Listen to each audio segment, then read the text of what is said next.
and welcome to the Beaufort County Board of Education Special Call Board Meeting of August 23, 2021. This meeting is a hybrid video conferencing meeting. The persons participating in person are here in the Media Center of the District Educational Services Center at 2900 Main Point Boulevard, and the meeting is all others are participating via Zoom, and then the meeting is also being live streamed by the county YouTube. Capacity in the Beaufort County School District Media Center is limited to 60 individuals. In order to comply with social distancing requirements, individuals must stay at least 3 feet apart, and masks are strongly encouraged. Seating was on a first-come basis. Request for public comment participation has been accepted between 4 and 4:30 by sending an email with your name, phone number, and topic to Robin, robyn.cushingberry@beaufort.k12.sc.us. This is for the people who are commenting remotely, not in person. They will receive a phone call during the public comments, and they will be able to speak and address the board for a maximum of 3 minutes on issues within the board's domain. Those of you that are here in person have been given the opportunity to fill out one of the Beaufort County Board of Education public comment cards tonight, and those were given to the staff members that are here in the room. We now need a motion to approve the agenda. As chair, I move we approve the agenda for the special call meeting of the 23rd, 2021. Ms. Didrich? I second.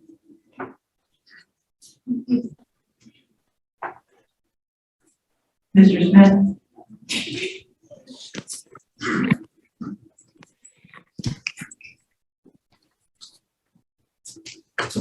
Madam Chair, I would just like to know, how did we decide that this meeting was going to be today, and what time did we decide that? The special call meetings are normally, the time and date is based on availability of board members, staff, and in this case, the advisors that are coming to advise us in executive session. So I was personally out of town the last 4 days where I did not have internet or cell service, so I could not tell you exactly when it was finalized. But perhaps Ms. Dr. Rodriguez can. It was finalized on Friday, sir. And the reason why I was asking, because I remember the last thing that I was told was that the executive assistant would query the board and see everyone's availability, and I just don't remember getting a phone call or actually knowing of time. And I had a lot of people in the community was asking me when was this meeting, and I had no knowledge of it. And the next thing I know, we got an email saying that the meeting was on today, and I was just trying to figure out, will this be the process in the future, or maybe by perhaps I could have missed an email or phone call. I'm not sure, but I just was trying to figure out what took place and how do we get here today. I think I just explained the process, sir.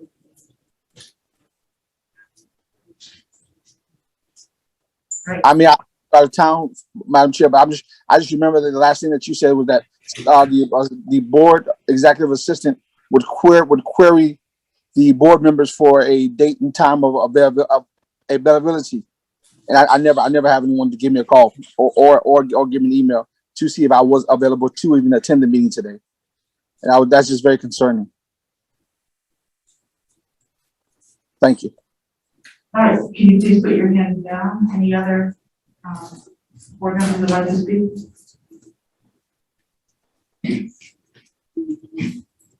Mr. Smith, could you please lower your hand? Thank you. All right. A second, thank you, Madam.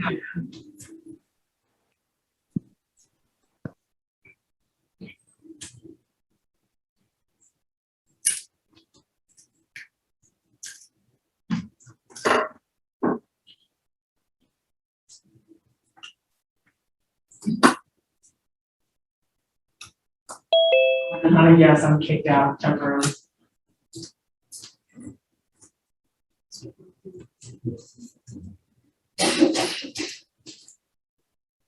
Ms. Kathy Robine, Yes, Robert. can Kathy hear me? Yes. Okay, thank you. Ms. Middleton, Yes.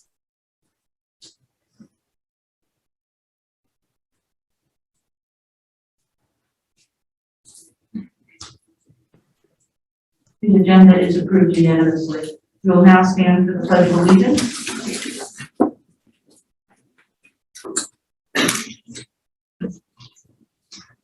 Pledge allegiance to the flag of the United States of America and to the republic for which it stands, one nation, under God, indivisible, with liberty and justice for all. Please be seated.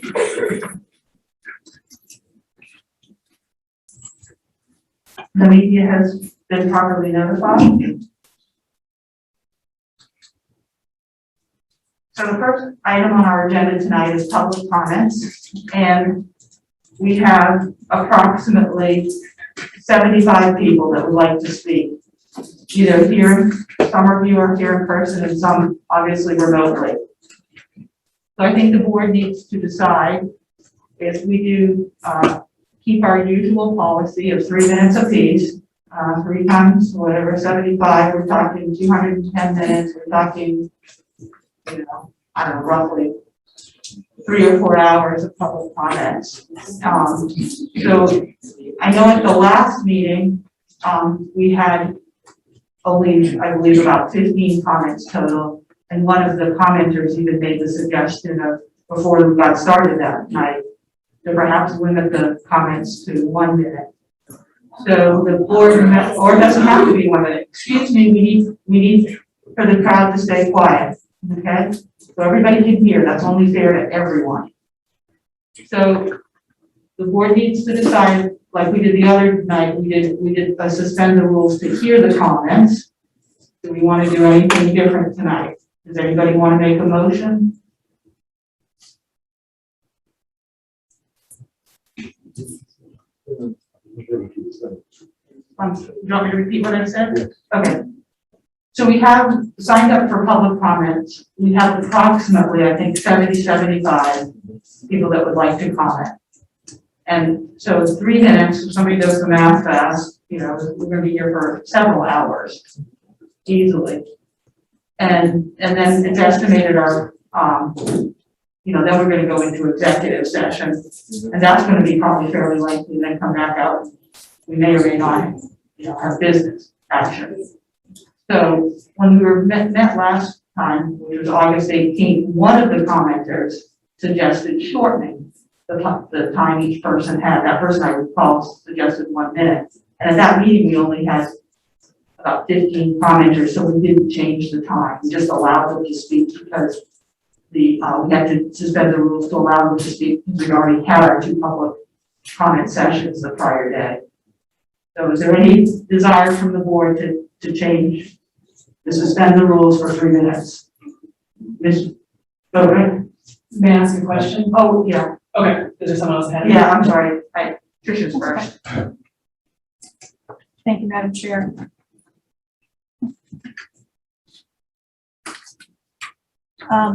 I suggest that we stick to our normal process. We know this is going to take long. People have something to say, so I say we don't change a thing. Ms. Beaufort? I agree with Ms. Fidrich. My only concern and question is, do we have a time limit on the public health and legal experts that are coming? Do we need to do anything different to make sure that we're not here till 10:30 and we can't talk to the experts? I would have to defer to Robin and Dr. R. So what I might recommend is maybe breaking this into 2 public comment sessions. If our public health in particular, as I'm sure people are aware, public health is in high demand right now and have a lot of demands on their time, to make sure that we get to hear from them and don't take up their time as well. Well, what do we have? Robin, did you hear that? So could you, while we get started with the public comments, can you reach out to our, by email or whatever, to our advisors that are going to speak in executive session and see if they'll be available. This may be a few hours before we go into executive session. Okay. Okay. So I guess what I would propose is if we run into a time crunch with the experts, then we may have to break this into, before we take any vote or action, but we may have to go into executive session, come back and hear a second round of public comments. Anybody else want to speak? Dr. Rudnitsky? Thank you, Madam Chair. I was just gonna make the suggestion to those in the audience and those that wish to speak, that if it's agreeable, or you are in favor of or against,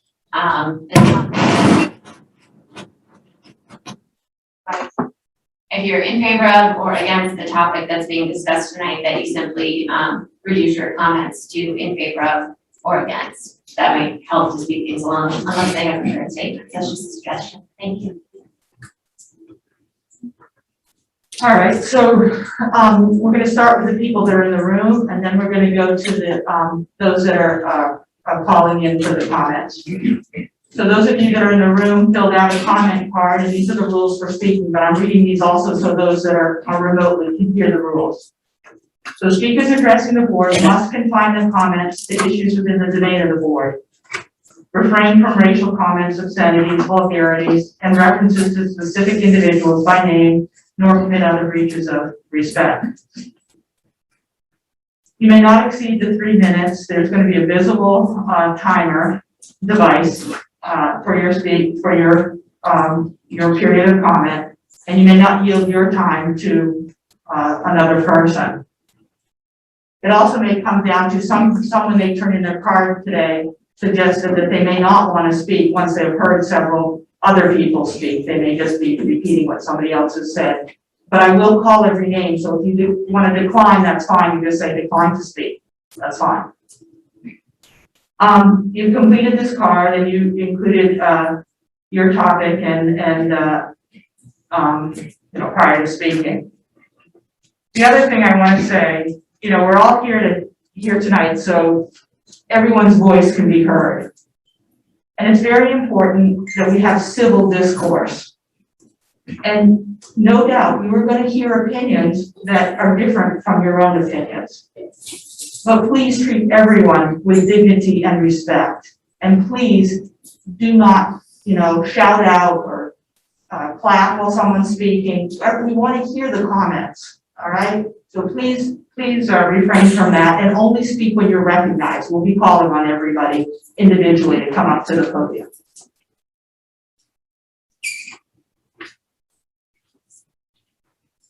All right, I think I covered everything. Now our first speaker, and I apologize to begin with if I don't pronounce her name right, is Amy Deverell, and she'll be speaking in support of a district-wide mask mandate.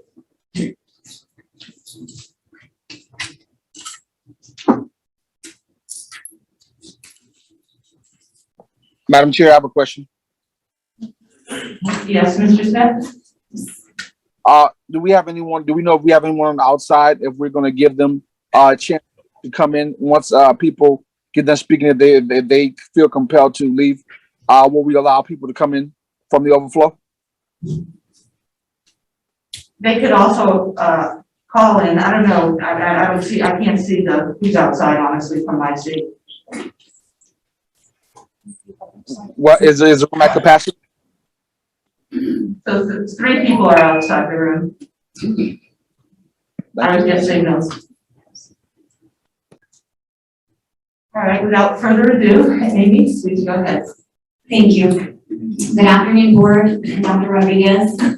My name is Amy Deverell, and I'm the mother of a 7-year-old and a 5-year-old, both of whom are enrolled at Oakity Elementary School. My children both wear masks to school every day. Today is the 6th day of school, and we have already been notified 4 times about positive COVID cases being identified at my children's school. Every time I get one of these email notifications, as we did this afternoon, my heart skips a beat. My children wear masks to school every day, on the bus and in the classroom. It is not comfortable for them, and I'm sure they would prefer to not have to wear a mask. However, both of my children understand that COVID-19 is a contagious disease They can make people very sick. They both understand that that is the best way to protect themselves, their classmates, and their grandparents. We have already navigated kindergarten and first grade with virtual learning. It was not easy for my daughter, and I know for many families it was even tougher. But my daughter jumped at the chance to get back to school, and if that meant putting a mask on, she was fine with it. They both just want to go to school like any other kid. People will get up and tell you that a mask mandate infringes on their rights. The reality is that that is true, and living in a civil society is full of examples of having to surrender some of our rights for the good of the community. When I am running late in the morning, it is inconvenient for me to stop at a red light, and it infringes on my right to speed to work. But in a civil society, we understand that I stop at the light now so that you can go, and that you will stop at the light so that I can go. That's how it works in a community. Without those rules, we have chaos. It is also true that your personal freedom stops when it begins to infringe on mine. That isn't a hard concept to understand. My children wear a mask to protect themselves, but also to protect your children. Mask mandates can only work when masking is universal. I beg you all to please listen to the CDC, the American Academy of Pediatrics, and the South Carolina Department of Health and Environmental Control, which just on Friday called mask use a must for keeping students safe and in school. The DHEC director says, strictly from a public health standpoint, the best way to protect our children is to require the use of masks by everyone in the school.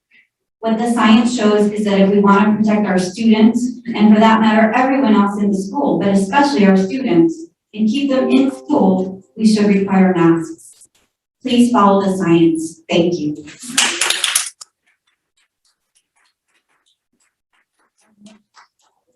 Thank you for setting a good example of staying within your time. This is the first speaker, Joshua Castrino, and his topic is what it feels like for a child to wear a mask.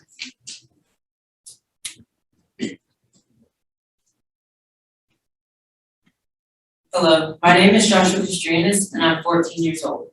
I think it's important for all of y'all and everyone in this room to know what a child feels like when they wear a mask. When I wear a mask, I feel claustrophobic. After a while, I have a sore throat and I just can't breathe. It affects me physically because I feel sick. Mentally, because I cannot think clearly. This is what it's like for me, and I'm sure many other kids in this county to wear a mask. Thank you.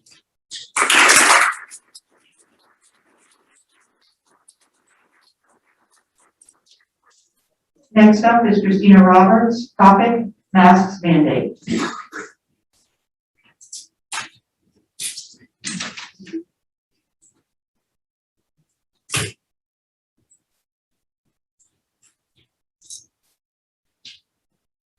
Good afternoon, board. My name is Christina Roberts, and I have 3 numbers for you, 1, 3, and 7. 1 is the one student that had close contact with my son that had sent him home on Friday after only 5 days of school. 3 is for the 3 days we had to wait to get a COVID test this morning to make sure everyone in our household was okay, because we are a close contact family. We like being around each other. Also, 3 is 3 of the people that held my 7-year-old autistic son down this morning so he could get a COVID test. Another 3 is the 3 hours it took me to calm him down and crying to me as I held him saying, I'm not a bad boy and why did you hurt me? And 7 is for the 7 family members that I have in my family that I am trying to protect. I'm the mom of 6. A volunteer, an advocate, a coach, and a mentor in this district. When you are given the privilege to be in charge of other people's children, that's exactly what it is. Whether you are a volunteer or an elected official, it is a privilege, and we need to protect them. I tell my cadets all the time that leadership starts at the top, and it starts with me. I must lead by example by being the example, which leads me back to 1. It is wrong for one man to hold our district hostage and go against the science of what the CDC is telling us. 18 months ago, when our district went virtual, I was shell-shocked. Trying to do virtual learning with not one, but 4 children and 3 with special needs was crazy. I said many 4-letter words like no, no, and no, over and over again, but I did it. When we had the option to return to in-person learning, we opted out as a family because it was best for all of us. But now that we are in person, I have no other option but to send my 4 back to school, which means you need to protect them. Putting this mask mandate in place is good for the over 10,000 students in our district. Again, I will say, leadership starts at the top, and it starts with all of y'all. Thank you.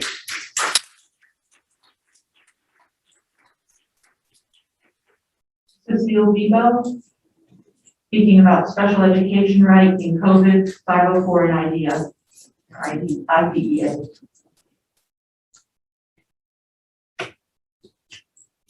Hello. Thank you for letting me be here and speak. My name is Cecile Vivo. I'm the director of Limitless Pediatric Solutions, a child care center, preschool, and after-school program in London. I've been in child care field for many years. But long ago, I'm sorry, before that, I became an advocate for children with special needs. In that capacity, I've spoken to the school board on many occasions. I'm speaking on behalf of those families tonight. There are special guidelines for children with disabilities. The Individuals with Disabilities Act is a federal law that states that children with disabilities are to be provided a free and appropriate public education in the least restrictive environment. That is federal law that has been tested and held many times. Beaufort County School District has been sanctioned in the past. In one instant that I was involved in, Beaufort County School District's failure to comply with the State Department of Education and the U.S. Department of Education cost the district $6 million. Children that are too young to be vaccinated can be considered to be other health impaired and afforded protection under the Americans with Disabilities Act. This is another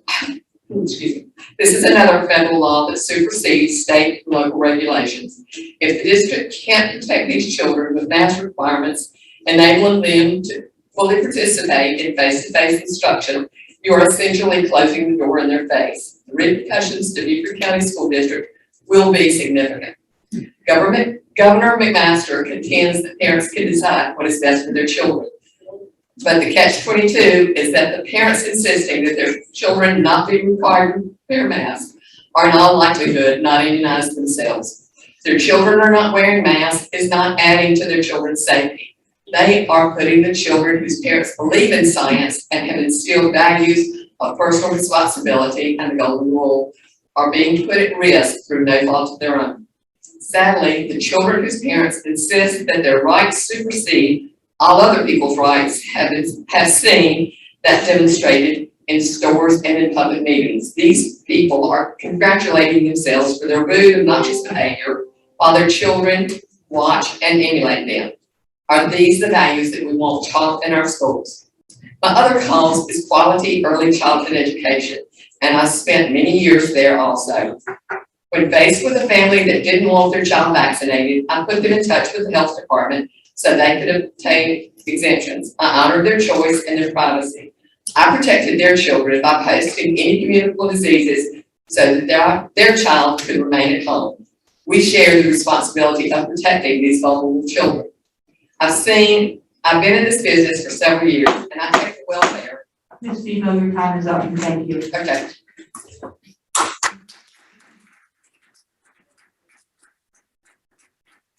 Next, we have Shirley Sorley speaking about mandate masks, keep our children safe.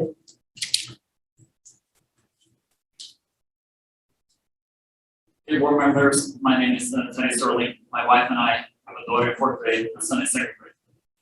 Our ask is to keep our children, our teachers, and our families safe by mandating the use of masks in school to the school uniform policy or any other means. We need to protect the most vulnerable members of our society. These are children who have no options to be vaccinated. in our everyday in society, in an environment with a lot of high concentration of people. Fun fact, in Louisiana, 28% of the COVID cases are children 17 years and younger. In Beaufort County, as of Friday, we had our highest 7-day average ever, 177 new cases every day. Same day last year, we had 27. We had more than 6 times more cases this year as we're opening our schools. The difference is, last year, we had mask mandates and a virtual option. What do we have now? No virtual option, full classes, and wear your mask if you would like to. Combined with this, we have our COVID Delta variation that, according to the doctors, is at least compared to what we had last year. It leads to more serious conditions, and it spreads a lot easier. Even if you're vaccinated, you are at high risk of getting infected and to pass it on to others. As of August 14th, out of the 12 ICU beds at Beaufort Memorial Hospital, all 12 were taken. 7 of these were occupied with COVID patients. Overall, we had 36 COVID patients. It is mind-boggling that under these conditions, we're sending our kids to school with so little protection. So how do we get around these restrictions from politicians? Similar to what was done in Texas, I urge the board to look at the option to include the mask mandate in school uniform policy. I'm going to briefly read from the statement of purpose. Beaufort County School District has determined that reasonable regulation of school attire can promote important educational interests, including reducing distraction and loss of self-esteem caused by teasing or competing over clothing, providing an environment where students can focus more on learning. I was talking to our 4th grader this weekend, and we are so proud of her and her brother. They're doing their part by wearing masks to school, trying to protect themselves as well as their friends, but they are in a minority. My daughter said to me, I understand why I'm wearing a mask, but it is so hard when most of my classmates are not. They understand why it is important to wear masks, but it should not be up to them to have to speak up for themselves to be safe. With the risks of being teased, excluded by other kids, or feel different. They need to be in a safe environment where they can focus on learning. I urge you to keep our children and teachers safe, mandate the use of masks through the school attire policy or any other means. This is not a fight to step down from, just because a politician is looking for rules. Do the right thing. Thank you for your time.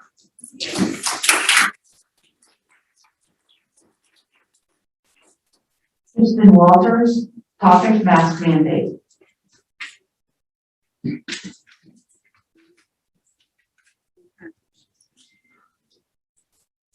Thank you for this opportunity to be heard. This might be a little bit different than most people that you'll hear from tonight. I'm a mother of 3 children, and my children last attended Beaufort County School District for the 2019-2020 school year. Virtual school was a nightmare, and it failed my children, so we started homeschooling in June of 2020. We were part of the 5.2% attendance decrease that year, so I completed the survey that was sent to me. I was grouped with other parents in a hodgepodge of reasoning, so I left. If you're curious what the hodgepodge consists of, I firmly stated in my survey that my children would not return to Beaufort County schools unless they would be returning to the same school that they had left in March of 2020. That means no masks, no social distancing, no plexiglass, no years of quarantine, no disastrous virtual school, no mandates, and that they would be able to share and play with their friends again. And I was not willing to accept anything less than that. Here are the facts about COVID, so please feel free to fact check me. According to worldpopulationreview.com, Beaufort County, South Carolina has 198,614 residents in 2021. According to scdhack.gov, Beaufort County has had 223 deaths as of August 18, 2021. That is 0.11% of the county's population in nearly 18 months. On worldpopulationreview.com, the average life expectancy of someone living in South Carolina is 77 years of age. Remember that number, 77 years of age. The SCDHAC website says that the average age of a COVID death in our county is 77.29 years of age. Statewide, the average age of COVID deaths is 74.4 years of age. So why are we having this meeting? There's no risk for children. Why are we having a conversation about putting masks back on kids? We have a mask study out of Germany last year with over 25,000 school-age participants, and the results were devastating. We had a group of parents in Florida send their children's mask into a lab after one day of wearing it at school, and the results were disgusting. A recent study out of the UK shows that the blue surgical masks are only 10% effective and the cloth masks are not efficient either. This is wrong, it's dangerous.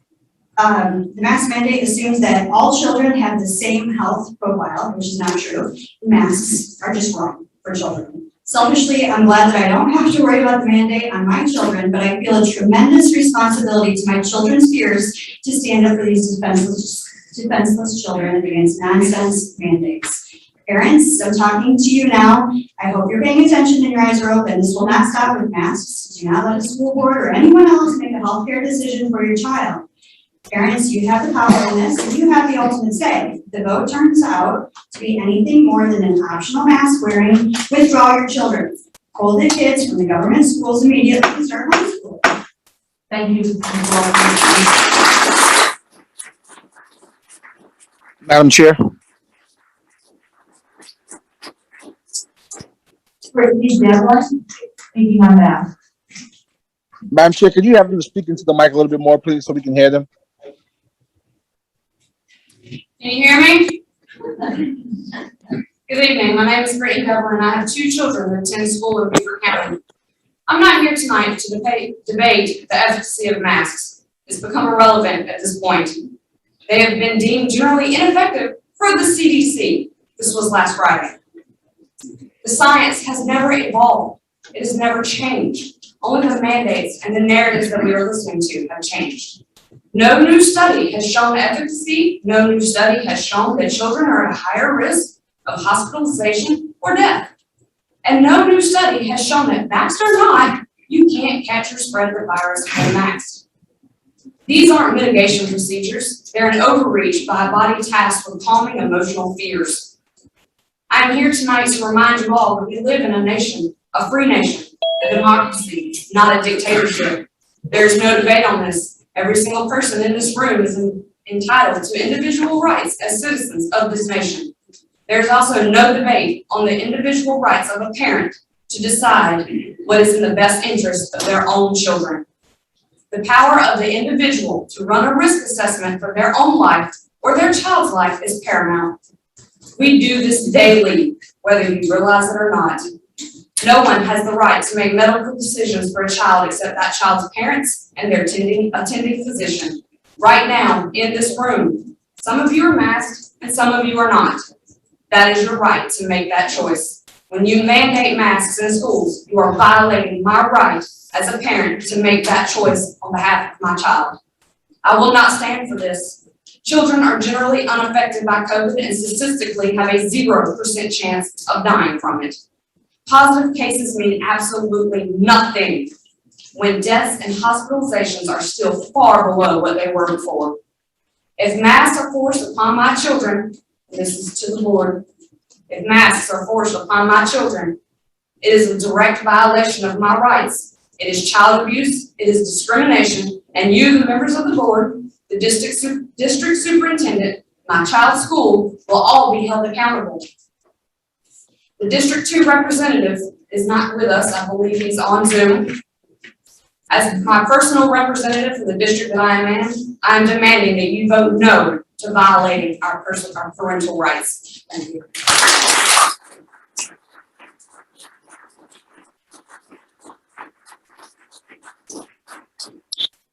Next up is Walter Papers, mask wearing.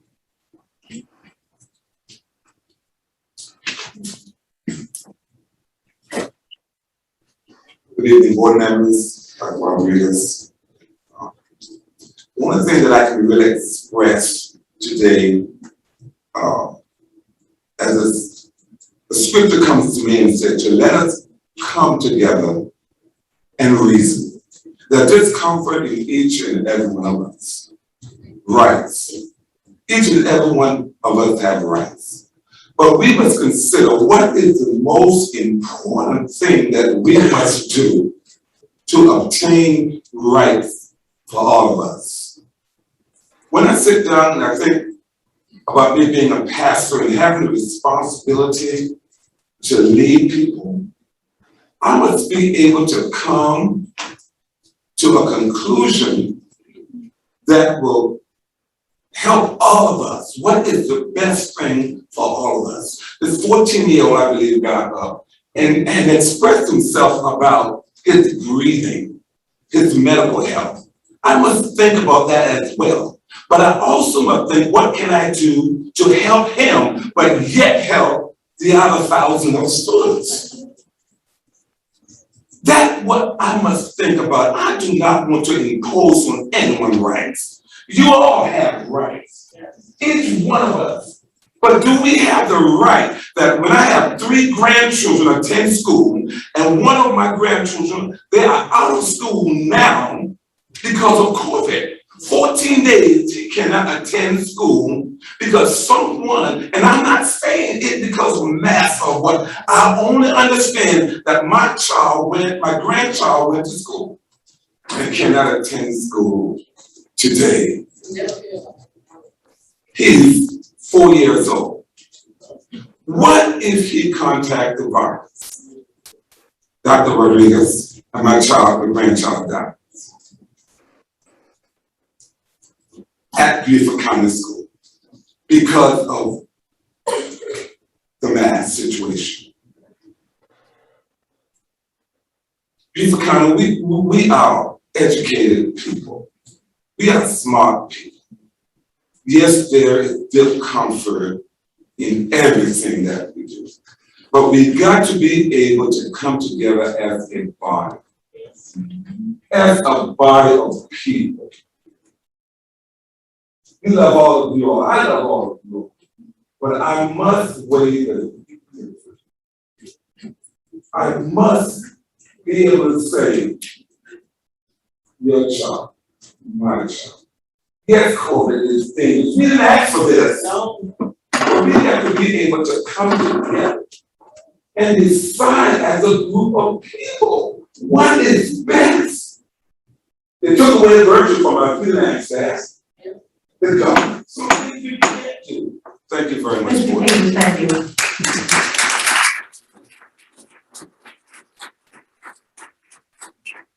All right, we've been doing really well with this last speaker. There were others in the audience who were speaking out. Please only speak when you're recognized. It will go, we want everyone heard, and it's hard to hear when other people are talking over the speaker. Mr. Eric Loxon will speak on masks, scientific use, CDC, and FDA. Hi, my name is Eric Lawson. I'm a scientist. I studied virology and immunology at the University of California at Berkeley. I worked with deadly viral diseases since the first day of my career in the pharmaceutical industry. I worked intimately with CDC, NIH, and FDA scientists during past pandemics. So let's talk science. We're supposed to respect the science, right? The N95 mask, and no one in the audience is wearing one, filters 95% of dust particles, but viruses are magnitudes smaller than dust. The American Journal of Infection Control tested masks against viral load penetration, and the N95 failed miserably. Surgical masks were also tested. Now, some of us are wearing surgical masks. They allowed 84.5% of the virions to pass through unhindered immediately, and the rest of the viral particles followed later on. Rather useless. The FDA regulates these masks by law, and I'll quote from the FDA. These products and their labels must not state or imply that the product is intended for antimicrobial or antiviral protection, nor is it for use as an infection prevention or reduction of viral disease transmission. Most of the masks in the room today are fashion masks, which serve no scientific purpose, have zero value against viruses, provide zero protection against infection, and have no value stopping the transmission of a viral disease. I should point out that most of the citizens in this room are not wearing a mask and seek to understand the true science and their own First Amendment rights. What about droplets, you may say? The water from coughing, sneezing, or spitting upon a mask soon evaporates, and concentrated viral particles will then be puffed out or sucked in as you breathe. You know the farce of this situation. You sit there wearing your masks while your mouth is closed. And yet, when people stand up, they pull down their mask to pontificate and blow their hot breath all over all of us. You are wearing tinfoil hats. You are lying to our children, and you're forcing our children to join you in wearing tinfoil hats. These does not work, and neither does tinfoil hats. You are scientifically retarding our children mentally, socially, emotionally, psychologically, and physically retarding their growth, as some have mentioned.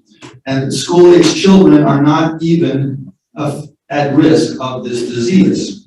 Of all the deaths from COVID-19, 75% have been the elderly, age 65 or older. School children account for less than a fraction of a percentage of such cases. And most all of them have had secondary morbidities like heart. Thank you, Mr. Lawson, your time is up.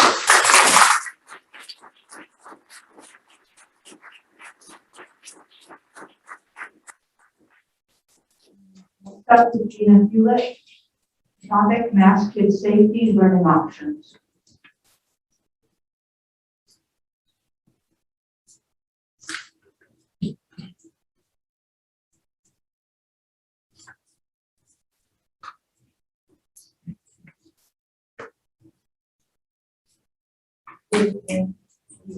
My name is Dana Hewlett, and this is actually one of my first times attending this meeting. I didn't know exactly what to expect from it. Can you speak closer to the microphone? This is my first time attending a meeting, and I quite didn't know what to expect from it. I actually found out about this meeting today, and I wanted to ask a question really quickly. Is there a reason why there were no emails sent out to notify parents of this meeting today, this emergency meeting? Because I never received it. If my sister wouldn't have told me about it, I wouldn't have known about it. And I check my emails daily from the school district, and I never received an email about any board meetings, to be honest with you. I did notices about everything else, but nothing about meetings.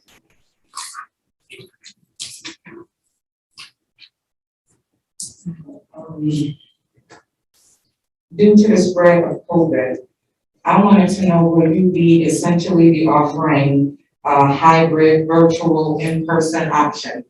Even if you're in a group A and a group B, 2 days a week, with hybrid the other days and a virtual on Fridays. I think that it would keep these children a lot safer than they are right now. I'm just really, a little flabbergasted because when I called the governor's office, I was told by his assistant that he had nothing to do with the mask mandate at all. That's what she told me. When I talked to the district and I called here, you all told me that mandate came from the governor. So it was a conflict and I didn't know what to believe. I didn't understand what was going on. The gentleman that I spoke to put me in touch with Ms. Mona Lisa Dixon, and she put me in contact with someone else with a guidance counselor to help me out with the information that I needed. I just want to understand how can, with these cases rising the way they are, it's only a 3-foot mandate at school. And for cases of high cases, they mandate 6 feet. These children are able to social distance for 6 feet because of their classroom sizes. And for the record, 1 death from COVID is 1 death too many. It's just too many. And there are children being affected by this Delta variant. This is a new strain of virus. This is not the same COVID we dealt with last year. This is a different strain. And it is affecting children more than it is affecting adults. And that's what I don't understand, is that the comments being made about it's not affecting children, it's affecting adults. Children are affected by this percentage. I don't know where they're getting their percentage from, but I spoke to the DHEC today, I spoke to Beaufort today, I spoke to Seattle today, and they're all telling me the same thing. Their cases are high on sale. Thank you, Ms. Hewlett.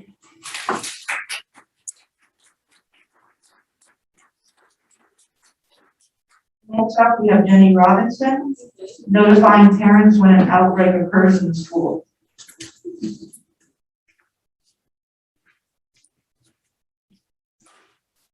Good evening.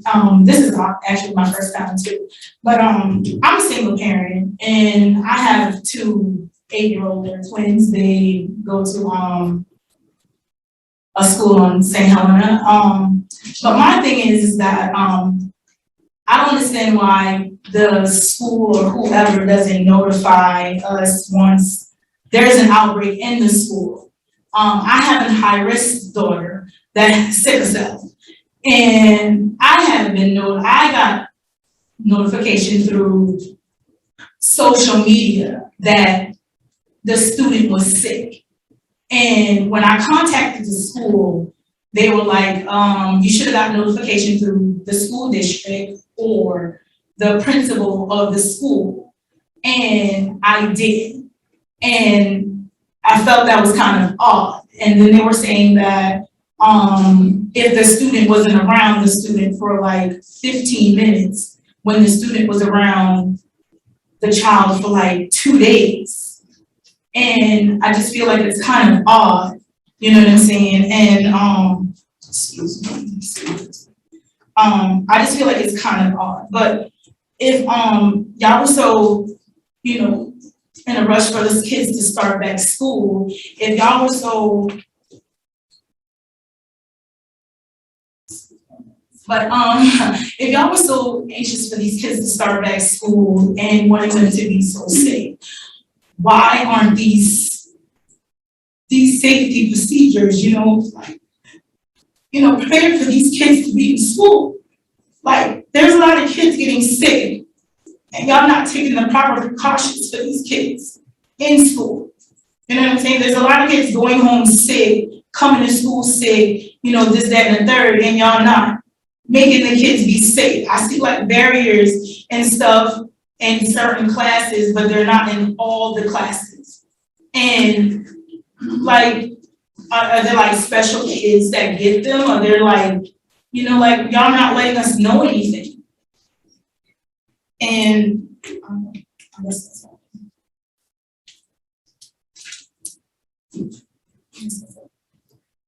Thank you, Ms. Robinson. Next up is Kelly Cardenas, speaking on masks.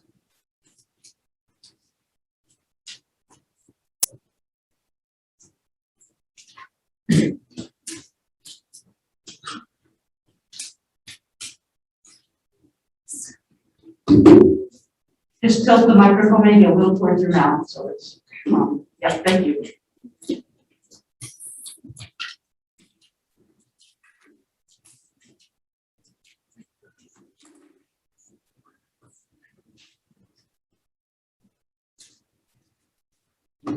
All right, my name is Kelly Cardenas, and I also have a nursing background.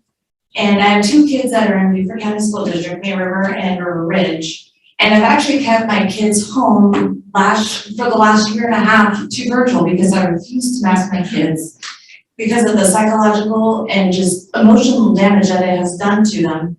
And not to mention that the masks are ineffective. So basically, the large particles that are associated are 0.12 of a micron in size. And then also, so the typical surgical mask that can filter objects no smaller than 3.0 microns. And then the N95 mask, if they're fitted properly to the individual wearer, can filter objects down to 0.1 to 0.3 of a micron. So a 0.12 micron of the particle will pass to an ordinary surgical mask easily, as well as any homemade cloth mask product. So it's basically a chain link fence to keep out mosquitoes. And then also moisture, as soon as you breathe into your mask, that makes your mask null and void. You makes them non-effective. And then not to mention, there was a study that was done on the masks. So did you know that pneumonia was on your mask, tuberculosis was on your mask, meningitis and sepsis was on there, keratitis, and granulomas, and pneumonia, E. coli, Lyme disease, diphtheria, Legionnaires' disease, Staphylococcus aureus, and there's all kinds of stuff. So all the stuff that's on your mask that's nasty. So, and then not to mention the psychological and emotional damage that it's doing to our kids. And it's just everything else that's been going on with them. And then, you know, my daughter, she's suffered severe depression from being away from everybody. And because I refuse to participate in the insanity of the schools, I'm not doing it, I refuse. So I'm against, or I am for the parent's choice, and I 100% believe that the parent should be making the choices, not the government officials.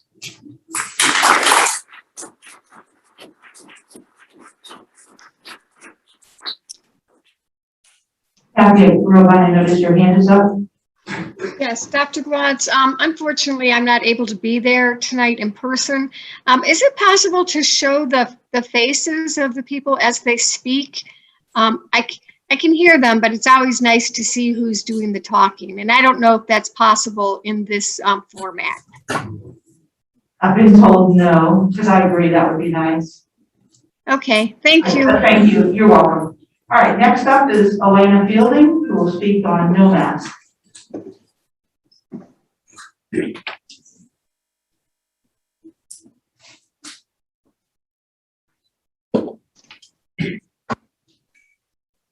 afternoon, or good evening.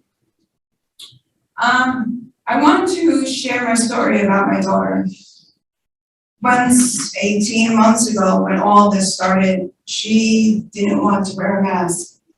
She was scared. She told me that she was nervous. She said that her belly hurt. She didn't feel well. She gave me every story in the book of every child that says, you know, they kind of not sure how they're feeling, but they know that there's something physical going on in their body. I put a mask on and she looked at me like I was the crazy person next door. I don't have a crazy person next door, by the way. But her eyes looked at me like, who are you? When you see a child, or any child sees you and they can't see your face, I can see your eyes. I can't tell if you're smiling. I can't tell if you are talking behind your mask. I mean, obviously I'm pretty far away from you guys right now, so I wouldn't be able to see that anyway.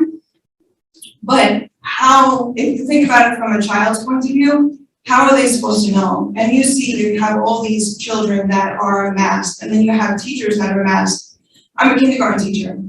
How am I supposed to teach phonics if all of your kindergarten teachers have masks on? How do I specifically make sure that they are saying all of their vowel sounds properly?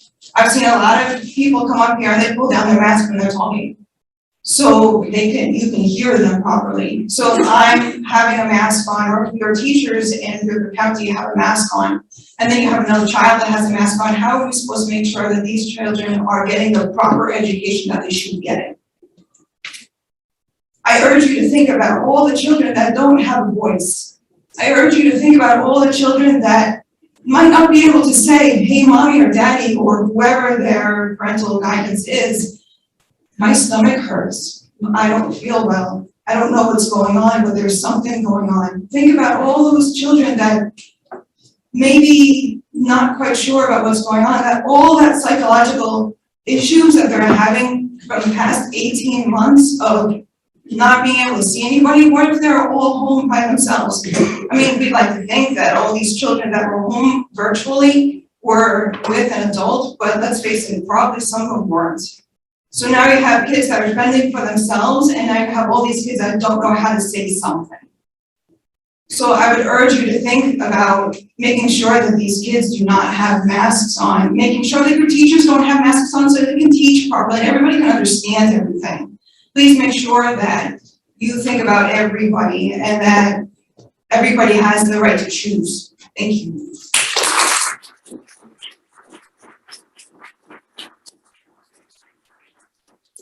Next up is Lisa, and I'm not sure if I say Zabak or Zabak, regarding vaccines.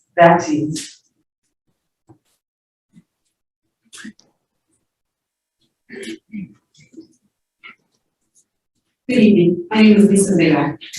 In the beginning, a lot of us complied with the mandates because we didn't know what was going on. We do now. If all the people in power had proven over a year ago that wearing masks stopped the transmission of COVID-19, we wouldn't be here.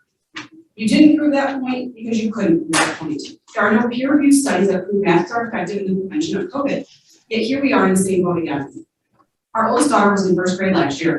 After trying virtual learning for only 2 weeks, it was a complete disaster. So I sat my husband down and I said, we need to look at our options. We don't make our kids wear masks to go to the store, so it was a hard no for us to consider her wearing one for 7 hours or more at school. That's when we decided to pull her out of public school and homeschool her. It was the best decision we ever made.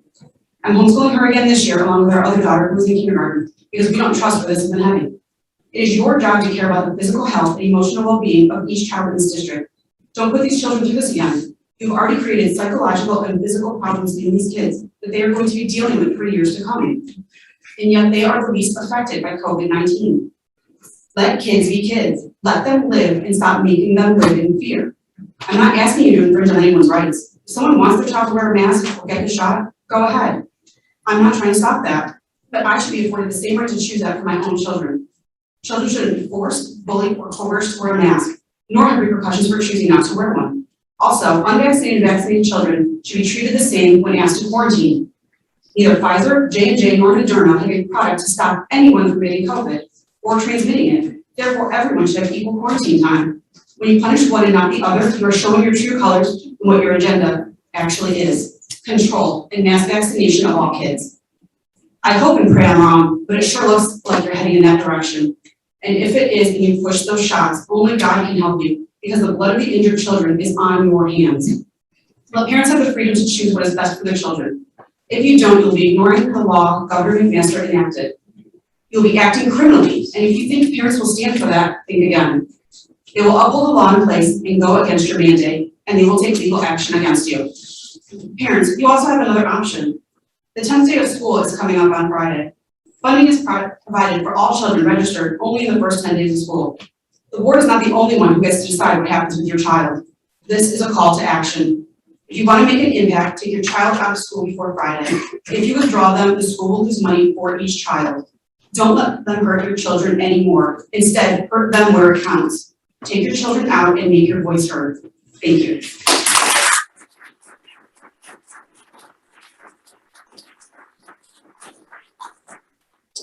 All right. Since we're here at the hour mark, can we get an update on where we are with the experts as far as the time frame? Visionary.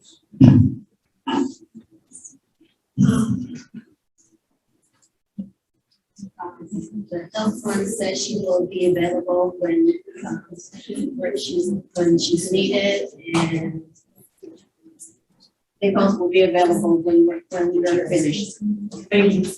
All right, next up is Victoria Duchamp, speaking regarding masking children. Hello, thank you for hearing me. I really don't have anything prepared, so I won't take much of your time. First, I'd like to ask why the medical experts aren't addressing everyone here. Aren't we allowed to know what they say to you? Since what we say doesn't seem to matter, you're gonna do what you wanna do. In that regard, as you know, as well as everyone in this room, masks have not been even close to 100% effective. That being said, if a parent wants their child to wear a mask and you feel hell-bent on having them wear them, then why isn't the school offering them the ones that work the best? Okay? If my tax dollars don't pay for it, get them a KN95 or an N95 and make them fit right. And make it the parent's choice. If the kid has the N95 and the family's all vaccinated, they should be fine. If I chose to send my child without, they would be fine. It's a personal choice. This country was founded on personal liberties, not government infringement. And that's where we need to draw the line. Thank you.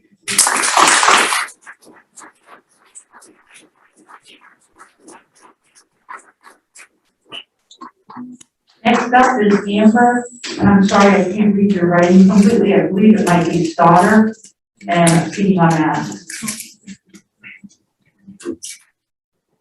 Hello, it's Amber Stoughton. A few things I want to say. I have a 6-year-old kindergartner that started this year. I wanted to send him last year based on the mask mandate. I refused to do so. I'm going to tell you why. The CDC recommends using masks. They cite 3 studies, all done retrospectively. However, the gold standard is randomized controlled trials. One was done in Denmark prospectively. It gets ignored. Why? Because it showed no significant reduction in transmission. Sadly, the CDC was caught in cahoots with the teachers union recently, undercovered by FOIA requests that showed emails discussing keeping kids in virtual learning. Sadly, also, the CDC has become political as well as the teachers union. As a healthcare professional, this breaks my heart. I used to trust the CDC. 2 years ago, if I told you a mom was demanding her kindergartner wear a mask out of fear of a virus, you would have called Children's Services. I would have agreed with you that that was the best step. Science hasn't changed for decades regarding reduction of transmission using masks. It's been widely known that only a fit tested N95 is effective in even slowing the spread. It's still only 95% effective. It's known that within 30 minutes of 2 people wearing cloth masks, they will transmit the virus to each other, or can. School is 7 hours long. These cloth masks are pointless. The COVID particles are too small. It being aerolized, it doesn't stop them. This, like somebody said earlier, is like stopping a mosquito with a chain link fence. So unless you fit test every kid in the morning with an N95 mask, then they are pointless.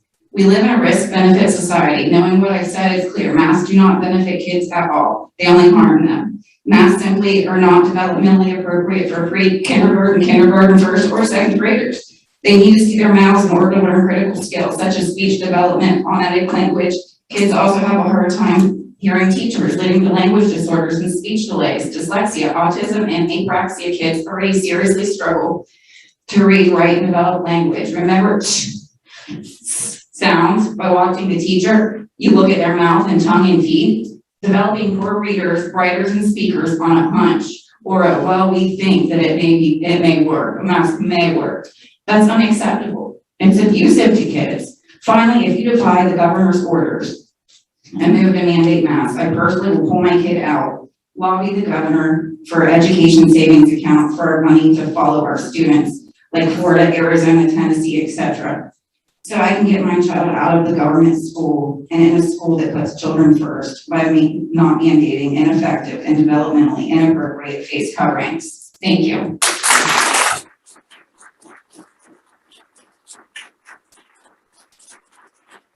Next up is Dean Douglas on no mask.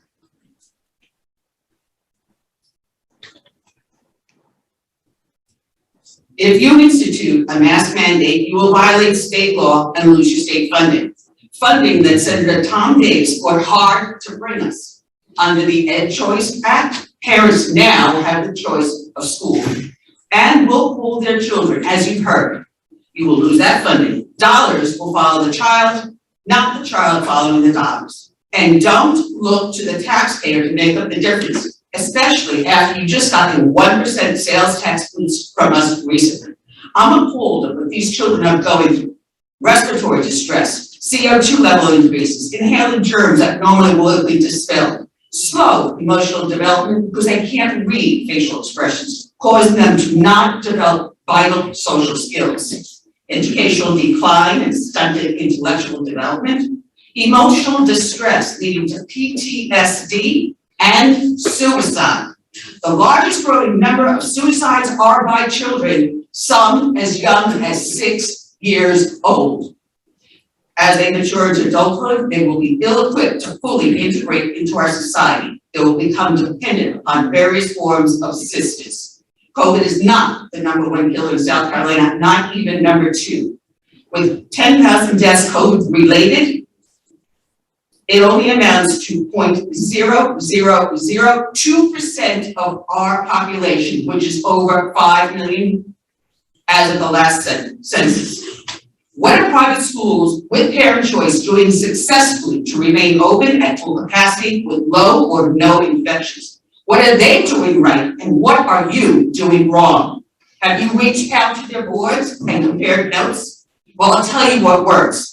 A recent CDC study in Georgia in November, December last year, available on their website, found in mask optional schools with teachers and staff choosing to mask, that dilution, opening doors, opening windows, or using fans was more effective reducing the spread than using no ventilation improvements. Hey, the 1% sales tax, that's what that's for, but not as effective as the high efficiency particulate air filtration systems in high-risk areas.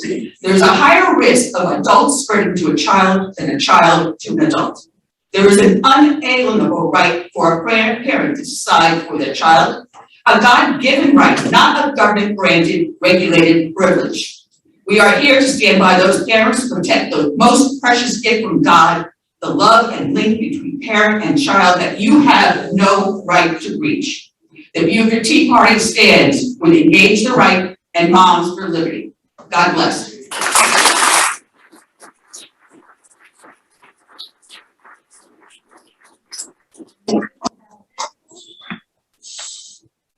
Next, we have Joseph Castagnino, no masks.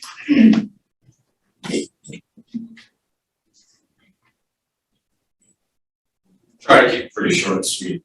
I just moved down here from New Jersey a month ago, and the reason that I left is for exactly this. I left because I got sick of the government overreach, taking away our rights. I got sick of the teachers and the teachers union overstepping their authority. This is completely unacceptable. None of you up there are lawmakers. None of you have the right to force masks on our kids. I also think it's really ironic that we walked into here and started out this meeting with doing the Pledge of Allegiance, and we have to sit here and fight with you about not forcing masks on our kids. This is completely ridiculous. Completely ridiculous, it's unacceptable, and I can tell you right now, the parents in this county are not gonna tolerate this. Almost everyone that came up here that was fighting for the mask took their mask off to talk to you. Do you not see the hypocrisy in that? Enough. You are violating the governor's order if you try to force masks on our kids. And we're not gonna tolerate it. And I can tell you myself, I will take legal action against everyone up here. That's all I have to say. Enough.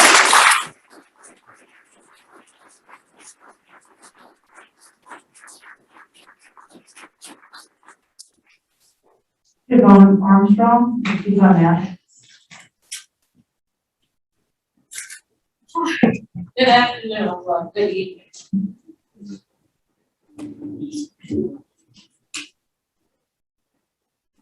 Okay. I'm basically just saying what already has been said, but can you hear me? Yep. Okay. I am pleading with you to consider putting a mask order in the schools. I know we are on different sides when it comes to this topic, but I know we all can agree that we want the schools to be open safely and remain open. And the only way to achieve this is to put a mask place in order. We cannot continue at this rate. As my last count, I think it's 929 students and teachers that are in quarantine in Beaufort County, and this is the 6th day of school. At this rate that we're going, by October, we'll be fully virtual again, and nobody wants that nightmare again. It was hard on the students, the teachers, and the parents. I know the masks do not cure COVID-19, but it will slow down the spread of COVID-19 in the classroom. In a town hall meeting that took place in Dale, I asked the superintendent personally, what was your plan? I stated that the numbers were rising in Beaufort and the district needs to get in front of it before it gets disastrous. We were assured there was a plan in place. But by the way things looking in this first week, there was never any plans. We just reopened schools and let the chips fall where they may. Our children deserve better than this. They deserve to receive an education in a healthy, clean environment. My children should not have to worry if the child that is walking beside them is going to transmit COVID to them. Teachers need to feel comfortable and safe in their classrooms. Some of our teachers, dedicated teachers, are seeing up to 100 students a day. We need to provide them with safety net. please consider putting a mask in order in place. Stop playing Russian roulette with our children's lives and making them pawns in your political game. Thank you.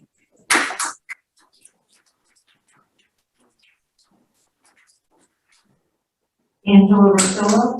No, ma'am.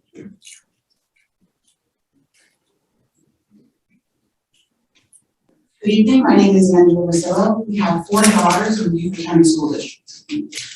Just a counterpoint that someone brought up earlier, with our 4 girls, what are we to do if one of them contracts a bacterial lung infection from wearing a mask and dies?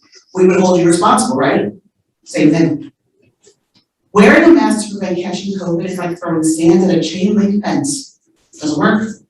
There's been one controlled trial that specifically examined whether masks protect their wearers from COVID. This study found mask wearing did not reduce, at levels of statistical significance, the incidence of an infection.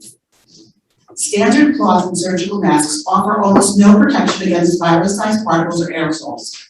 The size of a virus particle is too small to be stopped by a surgical mask, cloth, or bandana. A single variant of COVID is between 60 and 140 nanometers. The pore size of a surgical mask, 1,000 times that size. There have been hundreds of mask studies related to virus transmission done over several decades. It's a fact that masks do not stop viruses. Part of that evidence shows that cloth face masks actually increase flu-like illness. Bacteria are 50 times larger than virus particles. As such, virus particles can enter through mask pores, yet bacteria remain trapped inside of the mask, resulting in the mask wearer continually exposed to that bacteria. All parties mandating the use of face masks are not only willfully ignoring established science, but are engaging in what amounts to a clinical experimental trial. This conclusion is reached by the fact that face mask use in COVID incidents are being reported in scientific opinion pieces promoted by the CDC and others. The fact is, after reviewing all of the studies worldwide, the CDC found no reduction in viral transmission with the use of face masks. Children have been repeatedly shown not to be drivers of this contagion. It is well accepted that children have a statistically 0 chance of dying from COVID. Since children have the lowest death rate, the benefit of requiring children to wear a face covering is especially difficult to justify. Fauci was very clear that asymptomatic transmission was not a threat. He stated, in all the history of respiratory-borne viruses of any type, asymptomatic transmission has never been the driver of outbreaks. The driver of outbreaks is always a person with symptoms. The mandatory mask in schools is a major threat to a child's development. It ignores the essential needs of a growing child. By requiring children to wear a mask, you're promoting the idea that masks can prevent or treat a disease, which is a legal, deceptive practice. It is unlawful to advertise that a product or service can prevent disease unless you possess competent and reliable scientific evidence substantiating those claims. As you can see from the image I sent you last week, masks do not claim to keep out viruses. There are no efficacy standards on child-based masks for OSHA, but there are proven microbial challenges, as well as breathing difficulties that are created. Thank you.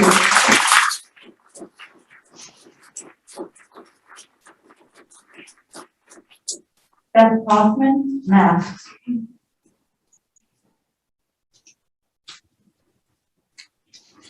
Proviso 1.108, no school district or any of its schools may use any funds appropriated or authorized pursuant to this act to require that its students and or employees wear a face mask at any of its educational facilities. This prohibition extends to the announcement or enforcement of any such policy. This was an act of the General Assembly signed by Governor Henry McMaster, and neither the Department of Education nor Superintendent Spearman has the authority to reverse it without legislative action. To quote a memo from the Department of Education, and I quote, "The use of face coverings by students and staff on school buses and within school facilities remains a recommendation of state and federal public health officials. And Proviso 1.108 does not prevent districts from encouraging the wearing of face coverings in these settings. However, districts may not create or enforce any policy which would require the wearing of face coverings. Should a district decide to act contrary to this law, state funding may be withheld." Why are we here? Is any of this language unclear?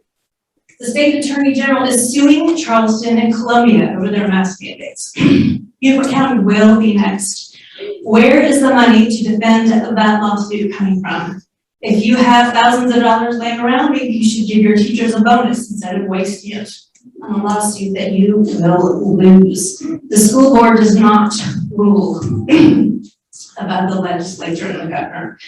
The people here tonight are law-abiding citizens. If the board decides to mandate masks, they will go down the path of lawlessness. If the board becomes lawbreakers, what makes you think these people will listen to you? Because they won't. They will ignore you. And your moral authority in all matters will be gone. You have taken an under the radar, low voter turnout job on the school board and turned it into a rallying cry for parental rights. Everyone here now knows the name of their representative, Ingrid vote right. If you are lawless, when they see your name on a ballot, they will vote for anyone else. They might decide to run for themselves. They will gather the new friends that they have made coming to meetings like this. They will fundraise. And if there's one thing you know how to do, it's raise money. Ask anybody who's ever been to a pampered chef party. They will campaign. They will win. And then they citizens, they will show you to the door because you have turned strangers into friends, friends into activists. And those activists, they will be coming for your job.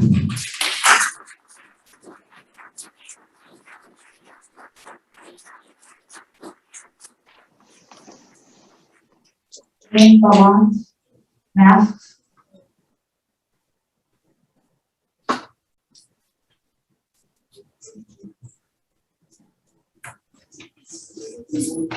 Good evening, board, and also Dr. Rodriguez. I am the mom of an IB student at 5. She's 17, she is vaccinated, and she is masked. I think that we can all agree that COVID has been devastating to our nation, to our community, but particularly to our kids. They have seemed to have borne the brunt of not being able to go to school. I think we probably all stipulated that virtual learning was a bit of a disaster. But here are some facts. Children under 12 were not allowed to get vaccinated. Delta is a highly transmissible, even among the vaccinated, and masks do help mitigate the transmission of COVID. I would encourage us all to not try for the perfect and not be able to get to the good enough. There's another fact that I think that we all agree on, and that is the fact that we are all desperately tired of wearing masks. But in my opinion, wearing a mask is not a violation of one's rights. It's absolutely an inconvenience. It is a pain in the neck, but it is not a violation of rights. And with a 14.5% transmission rate in Beaufort County, it is only logical that we throw everything we have at mitigating COVID, that we use every tool at our disposal to slow the spread. Right now, for our students and staff, that tool is mask use. To be effective, mask use must be as close to 100% as possible. Our responsibility is to ensure the safety of our students and our community, all of our students and all of our neighbors, and all of our parents and grandparents and ourselves. The choice to not wear a mask or to have your child not wear a mask endangers that child, my child, the staff, myself, and my 82-year-old mom, who is now in a nursing home. And that is a violation of my rights. Finally, to quote the late and very great John Lewis, it's time to get in good trouble, necessary trouble. It's time to do the right and the courageous thing. Thank you.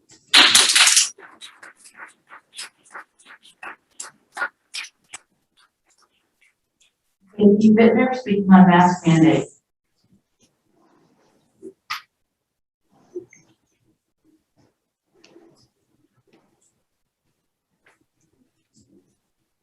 Can everyone on Zoom hear me? Thank you, Dr. Rodriguez, and thank you, board members, for giving me time to speak. To be honest, as an educator at an elementary school, I'm very nervous to speak about improving this situation, but I also believe I can talk to all of you without fear. I teach over 200 students at a relatively small school. I teach children under the age of 12. Some children have an elderly or immunocompromised family member at home. So I cannot teach singing like I used to before COVID, not without the potential of a super spreader happening, be it in my classroom or an auditorium. I make do in teaching in other avenues of music, which have been well received by my students. A class of 18 this past Tuesday is now a class of 8 as of today. In waiting for the doors to open today, I constantly heard the prevalent tone of politics when it came to a potential mask mandate. Safety should not be political, not when it comes to our collective health. SARS-CoV-2 is not political. It does not discriminate. When we entered the pandemic, we learned that it can be up to twice as contagious as influenza. The Delta variant is twice as contagious as the Alpha variant. Everyone can be a carrier for this virus, even children. Children may not get sick unless you're among the 100 hospitalized in Florida for COVID, but everyone else can. Pickens County has already had to go full virtual because of the number of students and staff that have to quarantine. The state proviso says virtual teaching to more than 5% of students will be defunding. So will Pickens County schools and their students be deprived of a safe and sound education? Well, the South Carolina Supreme Court ruled in favor of University of South Carolina to require masks. My alma mater, Winthrop University, followed suit, and I am proud to be an Eagle for this. Mask wearing is inconvenient. I completely understand it. But so is the inability to teach music like I did BC before COVID. I continue to wear a mask and demonstrate as a positive male role model, but I cannot do this alone. I cannot do all the good that the world needs, but the world needs all the good that I can do. And that's one of many reasons why I'm a teacher today. These times are uncertain, and some may argue that these times may be dark. But this is the time to decide between what is right and what is easy. Dr. Rodriguez, you have made decisions that were not easy since coming here, and I completely empathize with you, sir. I have faith in you and the board that you will make the right choice. Thank you.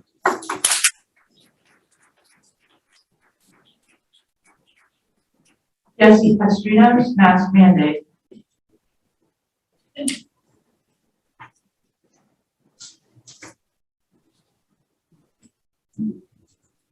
Thank you, board, for giving me this opportunity to speak before you today. My name is Jesse Castrinos. I'm 17 years old. I'm currently a senior in high school, and I live in Bluffton, where my wonderful mother has the privilege, where I have the privilege of being homeschooled by her. Now, probably off the bat, you're thinking this doesn't affect me because I'm homeschooled. And to an extent, you're right. What I have with me here is a card certifying that I am a volunteer in the Beaufort County School District, and is valid until October of this year. I volunteered in Oakdale Elementary School as well as Bluffton Elementary School for the past 2 years. This directly affects me. But not only does this just affect me with that, it also affects me because I have to take the SAT and ACT in public schools. But it also affects me because I myself could be a future parent. And I believe that the mandate that you would be passing here today would be violating my rights as a future parent to choose healthcare for my children. One point that I really want to make clear is I'm not against masks. I'm against mandating them. If you want to wear a mask, that's fine, but you should never force it upon the people. The people of the United States know what's best. If you could just provide us the information, convince us that you have nothing to worry about. If masks really are effective, then you wouldn't have to mandate it. I want to read you a quote from Benjamin Franklin. He said, quote, "Those who give up essential liberty, purchase a little temporary safety, deserve neither liberty nor safety." End quote. I want you to think about that. You see, both sides here have agreed that wearing masks infringes on rights. But where we draw the line is whether or not it infringes on rights and our security. As Captain America once said, this is not freedom, this is fear. You're holding a gun or a mask to the head of every citizen and calling it security. That is what you would be doing as a board if you vote for this mask mandate. I believe that sovereignty leads to security. The sovereignty of a parent to choose whether or not they want to make their child wear a mask to go to school is the decision of the parent, not the government. I have faith in my parents. So should every other child. What I don't have faith in is our government. You are not my parents. You have authority, yes, but you are not lawmakers. If you decide to pass this mandate and violate state law, you would be putting the funding of this district at risk. And if you really care about our children, then you would know that that is not what you should do. You should not put the funding of this district at risk by violating state law. But not to mention, I also challenge anybody who would disagree with me to bring up or cite a single study that says masks actually are effective with children. You haven't heard one today. We've heard many to the contrary. To end, I want to leave you this one note. Government is not the solution to our problems. Government is the problem. Ronald Reagan.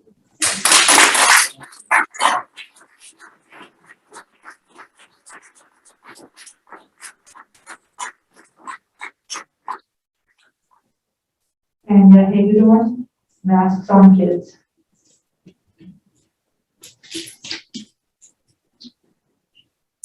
Hi, I'm going to be brief because I spoke the other night. Last week I talked about the psychological abuse that my children had to endure by running off schools. But what do you want me to comment about the blood on your hands, and that's what you're worried about? So I'd like to talk a little bit about the physical abuse as well. Last year in IB, a fifth grade student, I'm guessing what, 9, 10 years old, I don't know, threw up in his mask, and he was so scared to take his mask off that it wasn't until the teacher saw it pouring down his face that they removed his mask. Can any of y'all tell me how long it would take for a 10-year-old to aspirate with a mask full of throw up? You all know this is child abuse on so many levels. Physical, psychological, mental, all of it, you all know it. What I'd like to leave you with is this, in case you guys have forgotten and you need somebody to remind you. My children do not belong to you.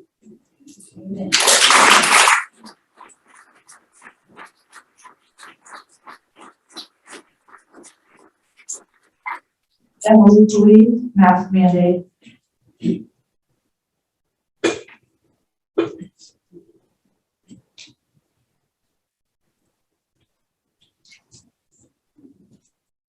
Karen Valerna, a friend and RN for 30+ years, writes, "Many will say freedom of choice, but without everyone wearing a mask, my child's mask is much less effective. The purpose of masks is to stop virus droplets from reaching others. We know from last year that mandating masks works to slow the spread. Research shows 0 adverse health effects, even for people with asthma.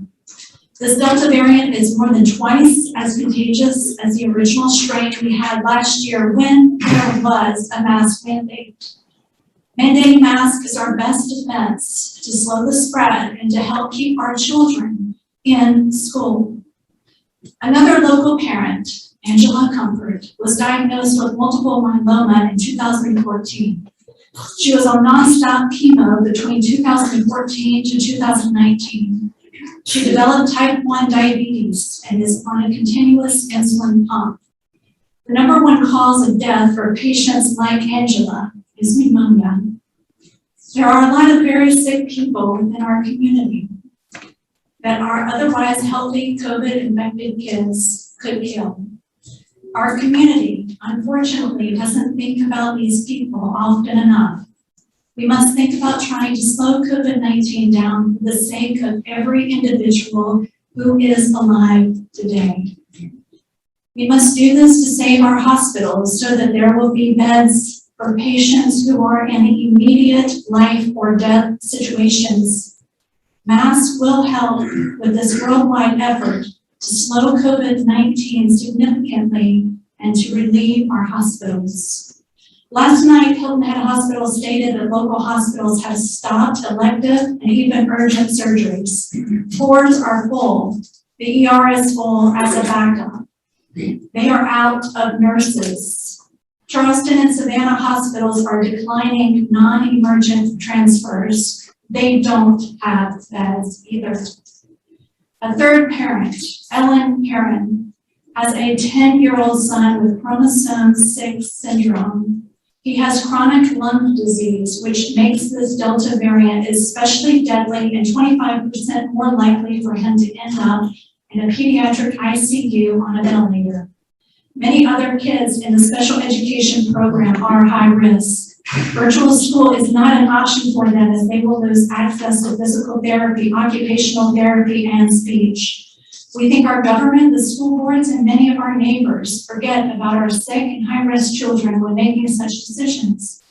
Though these kids may make up a very small percentage of our population, their voices must be heard. We must ignore McMaster when the CDC 70,000 pediatricians across our nation. Time's up, Ms. Blake. Next up is Joshua Mathianis, speaking about masks. Hello, and thank you everyone for giving us this opportunity today. We have nothing to fear but fear itself. I know that if my 9th grade history teacher is listening, he will probably remember that I struggled to get through his brutal exams designed to make us think for ourselves. He taught us to learn history is not to remember it, but to not make the mistakes of our forefathers. I have spent a lot of time traveling during this pandemic, not for work, which I used to do Monday through Thursday, traveling on as many as 4 airplanes to the busiest airports on the East Coast, which I do miss, and that might be a threat, but that's for a different fight. I have even relocated my wife and 2-year-old son to Hilton Head. I know many of my colleagues who have traveled near and far, even relocating along the way, and I'm sure many of you in this room have done the same. Let's think about that for a minute. Unfortunately, I did not have that minute to wait. In all my travels, I saw a recurring trend of fear in many eyes. It makes perfect sense if you listen to those with a hidden agenda. What is most disturbing is those who we, the people, have elected to represent and protect us are using this fear against one another. If we are living in fear, are we truly living? I'm fortunate to have faith in my life, which reminds me every day that my days are truly numbered. I have no control over when my end will be. But I do have control to make every second count, and that is why I'm standing up here for our children and rights of all. I do stand up here maskless, and that is, I believe, is my personal choice. I am not here to change your mind about wearing a mask, but I do ask that you think about if you are wearing one because of your own choice, or are you doing this in fear?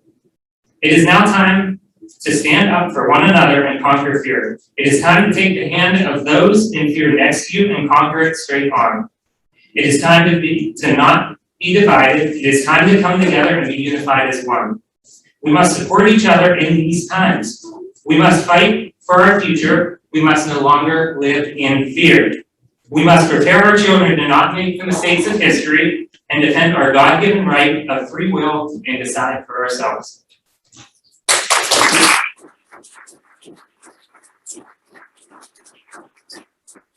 Michelle Best, pro-choice mask.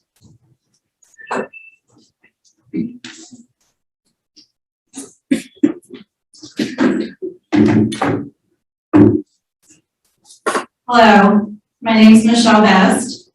I have a son that just started kindergarten on Hilton Head.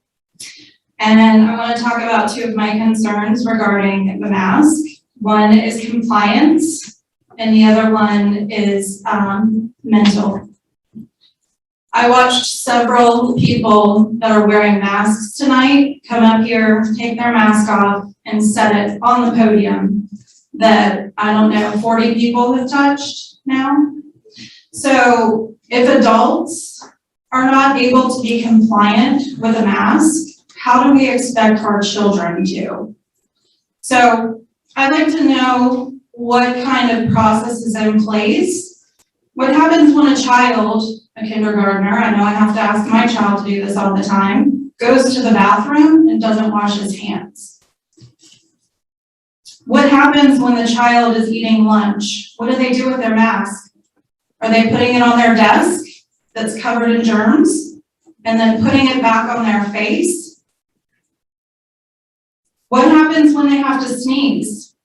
Are they taking their mask off to sneeze? Or are they sneezing in their mask? And then are they having an opportunity to change that mask? Are we going to ask our teachers to be regulators of germ safety for our children, because that's really what would need to happen. On top of all of this, if that wasn't enough, when we breathe, our immune system is expelling pathogens. So when we're wearing a mask, those pathogens are staying in our mask, and then we're breathing those back in. And we're asking our children to wear a mask for 7 hours every single day. I don't even think adults are doing that. It's completely ridiculous. So I know everybody has their story, right? And that's what makes my point that we should have parental choice. Because I hear other people's stories and I feel for them. But I have my own story. My husband unexpectedly passed away last year. And understandably, it's been challenging with my son. He's a very happy-go-lucky kid, but just recently, there's been some things that have come up where he's confused about sickness and death. He woke up one day with a stiff neck, and he knew he wasn't feeling well. And it wasn't until later, until I dug and peeled back the onion, that he told me, "Mommy, I think I'm sick, just like Daddy was." I am dealing right now in my life with trying to help my child understand the severity of sickness. And wearing a mask is, thank you, Ms. Bell. Thank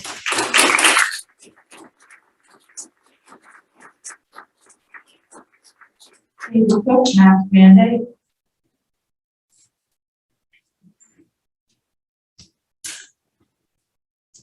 Good evening. How y'all doing? Good to see everyone from here up. I appreciate y'all having me up to speak. And just want to get me. Madam Chair, board members, Dr. Rodriguez, and staff, thank you for the opportunity to speak and thank you for your hard work. I'm sure this is very difficult for you. Soliciting input from a public health expert is not subject to any confidentiality statutes governing this board. The group is entitled to hear comment from a public health expert. How many classrooms are following the science and providing students with an environment that supports social distancing? In the past, I've spoken to the fact that I support parents' rights to choose for their children. I haven't spoken in support of a person's wishes to wear a mask. I support mask wearing. I support it because it's a choice. As it is now in all schools, parents can and do send their children to school with a mask. No mandate. If children are being bullied because they're wearing a mask, I'm sure the zero tolerance policy on bullying is being followed. I believe where we are now is an ideal situation. Everyone has a choice.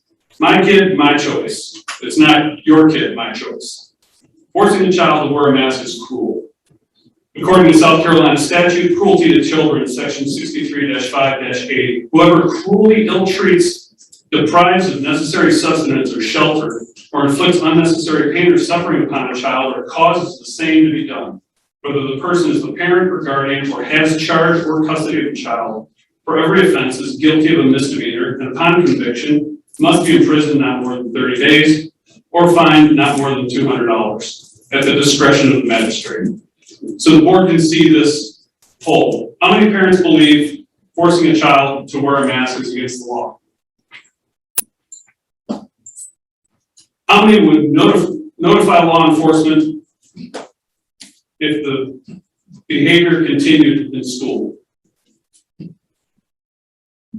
I hope this opens some eyes. Conspiracy, section 16-17-410. The common law crime known as conspiracy is defined as a combination between two or more persons for the purpose of accomplishing an unlawful object or lawful object by unlawful means. Conspiracy. A person who commits the crime of conspiracy is guilty of a felony and upon conviction must be fined not more than $5,000 or imprisoned not more than 5 years. Let's mandate other things. Mandate Christian lifestyle classes. Mandate vegetables. Mandate long division. Mandate healthier lunches. Mandate cursive writing. Where's that gone? If the good Lord wanted me to wear a mask, I'd have a flap hanging over my nose and my mouth.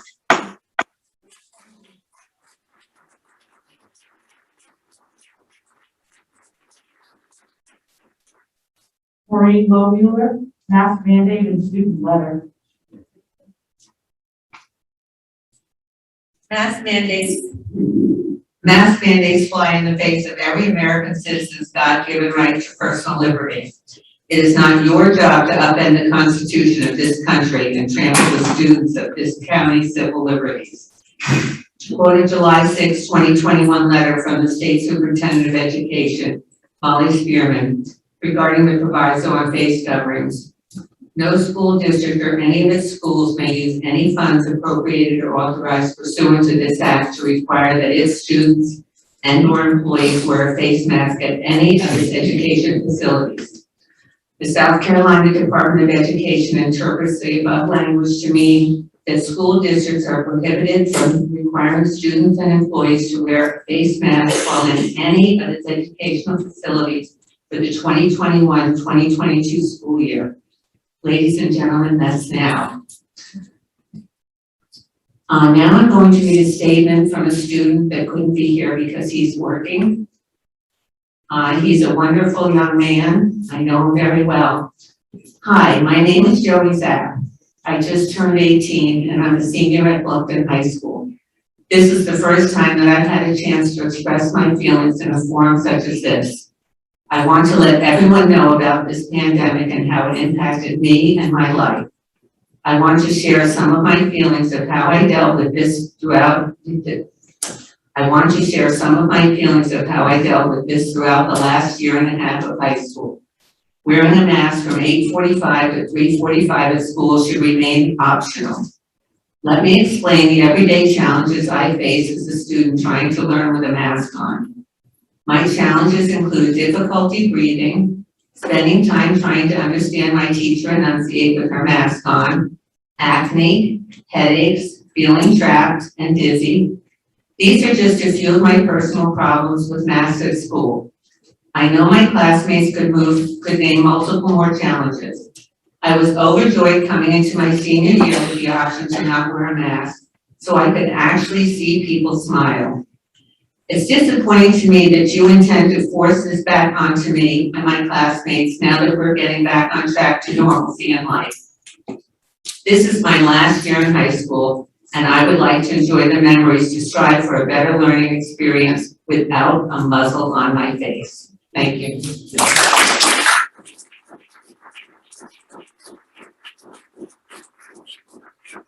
Maureen Zapp, mask opposition. Hi, my name is Lori Zapp. I had a statement that I wanted to read, and now I wish that I would have read what my son wrote.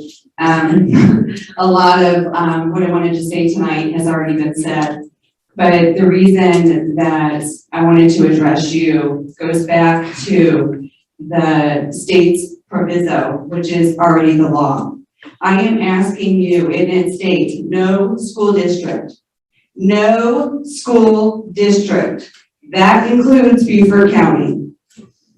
No school district or any of its schools may use any funds appropriated or authorized pursuant to this act to require that its students and its employees wear a face mask at any of its educational facilities. This prohibit, sorry. This is, I just want to say that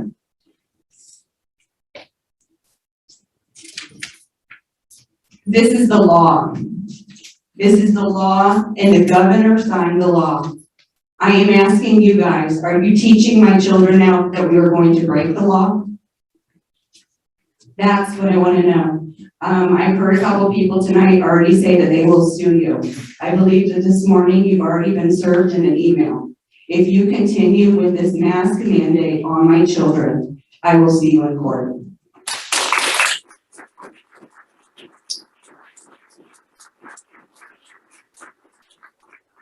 Jesse Lynn Simmons, against masks.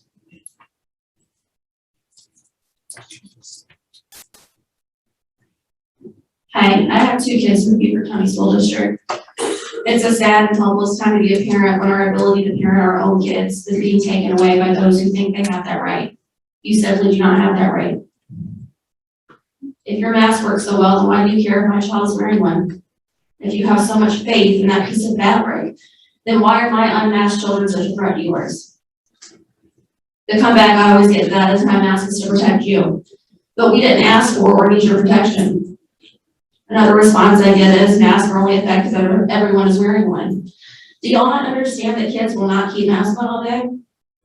They will be below their chin most of the day, so it will be pointless anyways.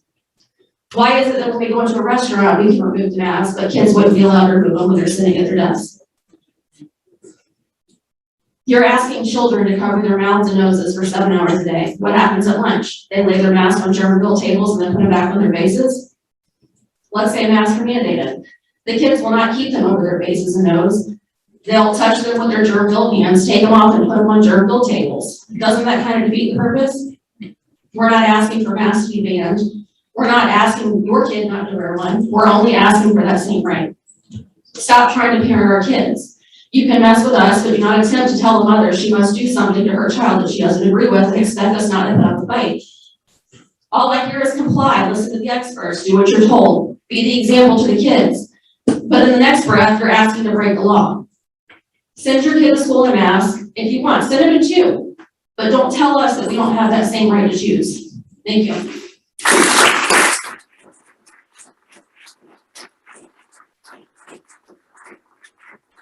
Martin on masks. Good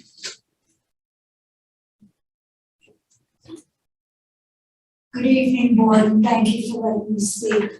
Just a quick comment about the science of masks. This is a screenshot from a video of Anthony Fauci. Why did he pull down his mask when he thought the cameras were off? And the woman behind him is wearing a mask earring. The video can be found all over the internet, including an interview last spring where Fauci states that masks don't work. Did you ever turn over a box or a package of all these masks stockpiled in every store, Costco, Walmart, Walgreens, etc.? And see, turn it over, and you see one even has it on both sides. There's big warning labels on every single box and package. It says, these products are not intended to prevent any disease or illness. Also, it says, this mask does not eliminate the risk of contracting any disease or infection. It's right there on the box of masks. Now, another mask mandate on these children would not only be illegal in this state due to a proviso in the law that was attached to this year's state budget and signed by Governor McMaster. Another mask mandate is unconstitutional, and it is also child abuse. Not only are they re-inhaling their own carbon dioxide, lowering their oxygen intake level, masks breed germs, exhaling out of their own body, and not to mention the perspiration that drips down their faces and into the masks and are trapped in the masks and obviously sticking to all over their faces, and bad germs are being produced that normally wouldn't be otherwise. It's not rocket science. It's good old-fashioned common sense not being used by our government. Thus, the anger and outrage being vented by parents and the public. And there's certainly more to children's health and wellness besides their physical health. Their mental, their cognitive, their social health that is also being destroyed as well by forcing them to wear these rags on their faces for endless hours a day. I couldn't do it. I could not do any learning this way. My own children, one who had severe, thank you, Department.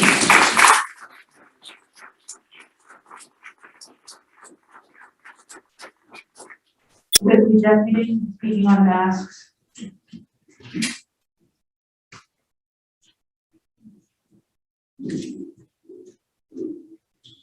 My name is Whitley W. I live in Bluffton, South Carolina. I'm here because I love children and I care about their well-being. A lot of the stuff that I wanted to say, people have already said, so I'll try to be as original as I can. I try to be open-minded when I listen to these arguments because we know there's two sides to every story. I think it's important to listen to both sides before you make a decision. As I sit here and listen to both sides of the story, I noticed that the well-intentioned people that are for mask mandates don't really have an argument. Their argument is we have to keep our children safe, period.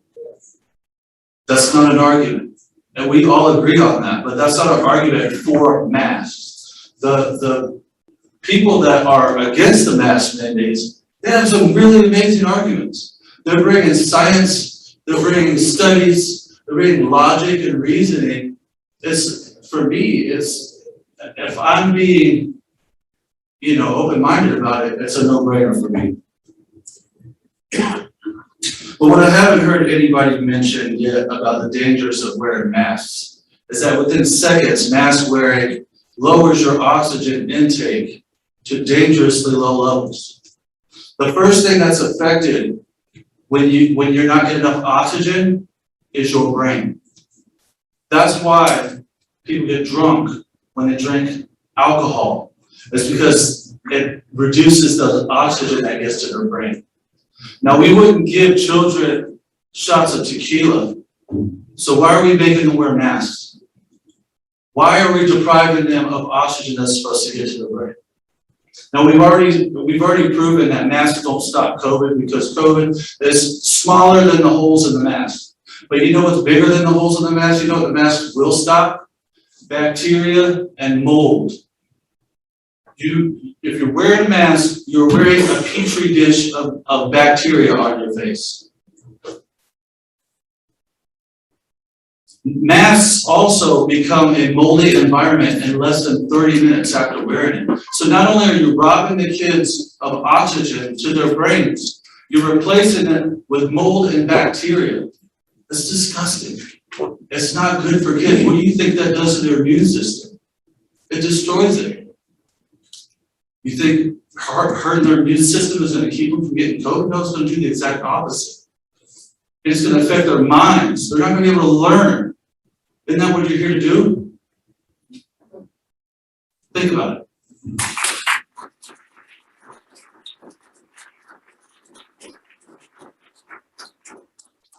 Dr. Stephen Schutz, COVID-19.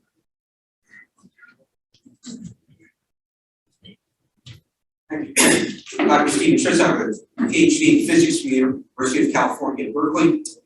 As a physicist, I was trained to analyze problems quantitatively. I'm afraid that when it comes to COVID, there is a scarcity of quantitative reasoning. So let me just bring up some quantitative reasoning right now. Here's a screenshot from the CDC. Okay, let me point your attention to this row over here. This number is 614,531 deaths due to COVID. Sounds like a lot, doesn't it? But then if you look at the number of Americans alive, it's 328.2 million. So COVID has actually killed less than 0.2% of the American population. Now, how many of you in the board were aware of that? How many of you thought COVID must have killed at least 5 or 10% of the population? Raise your hands. You all knew that it was only 0.2%? Okay. Now, those people who say, well, 0.2% is a lot. How many people normally die in the United States each year? I looked that up. The number is between 2.6 and 2.9 million people die every year of natural causes. So 600,000 sounds like a lot, but in comparison to the normal death rate in America, it's not catastrophic. Okay, some other facts. The same chart that shows that there's 614,531 total COVID deaths. Guess how many deaths of children between the ages of 0 and 17 died? Anybody want to make a guess? How many of you on board know what the answer is? The number is 361. So 361 out of 614,000. That's the threat that our children face. 361 deaths out of 614,000. Now, where do the other deaths come from? The other deaths are from people over the age of 75. But 375,000 people over the age of 75 died of COVID. So think about it. For every child, every school-age child who died of COVID, 1,000 people over the age of 75 have died. Why are we wasting our time putting masks on children? If you're really concerned about life, if you really are compassionate and you want to help grandma, you should be doing something to help the elderly, not wasting your time destroying the lives of children. Oh, and one final comment. We keep on talking about cases. SCDHEC said there were 681,000 COVID cases in South Carolina, in a population of 5.149 million. In other words, 87% of the population of South Carolina is unaffected by COVID. They're not infected with COVID. Okay, 87%. Then they go further. 25,300 COVID patients required hospitalization. It's 25,300 out of 681,000. In other words, 96% of those infected with COVID did not require hospitalization. They either had no symptoms or they had a runny nose.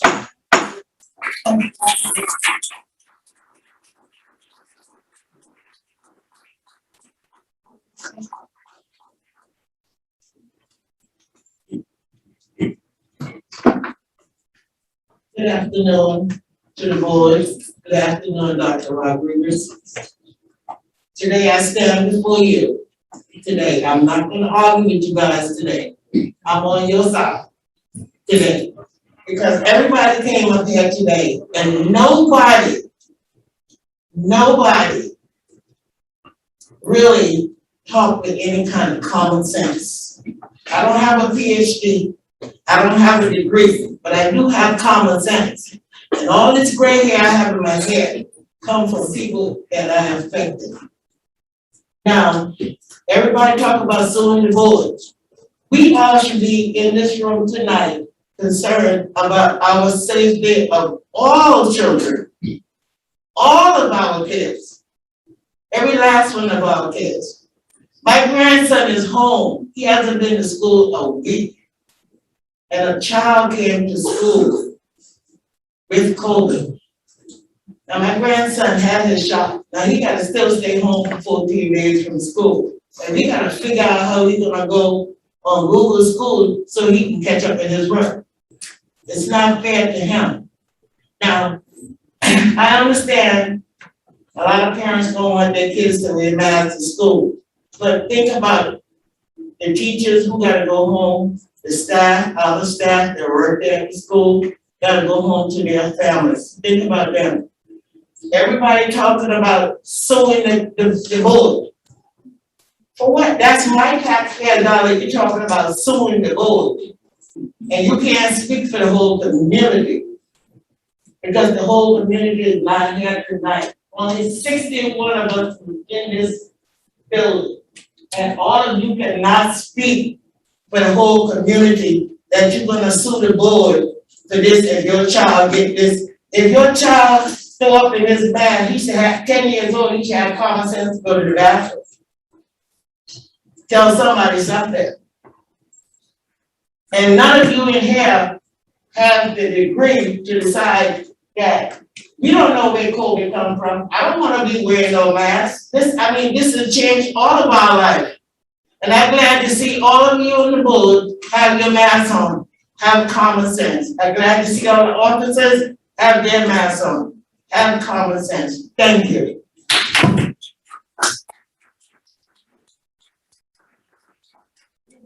Hills on masks. Good evening, my name is Linda Emerald Hills. I do travel with my sanitizer, my mask, and I will not touch this mic.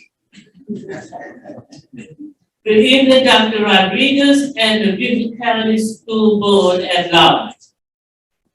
What steps, measures are you using to sanitize our schools? That's my concern.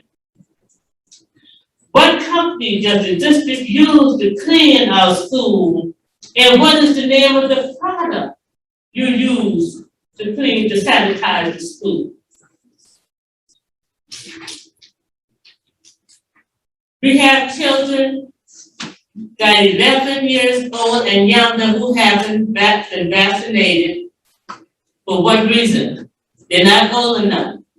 I've seen this in my community. I have 5 grandchildren that I make sure every morning that they take a bottle, they have their mask and sanitize. Tell them, when you think about it, sanitize.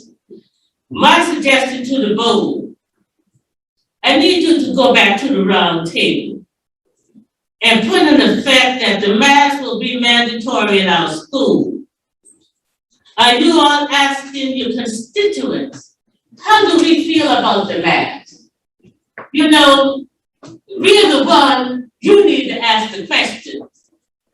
And then we get together and we come up with an answer. But let's wake up and smell this virus.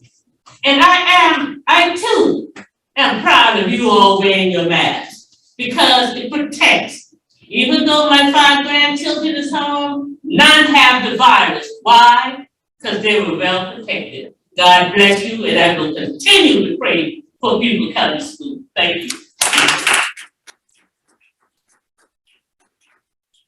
Sanitarian. Looks like schedule mask re-implementation.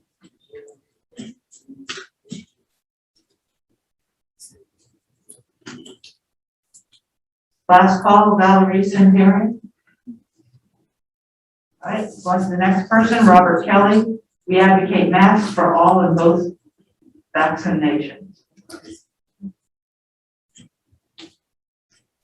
All right. Robert Kelly, one more time. Next is Jenny Page. Mask. All students should wear masks in addition.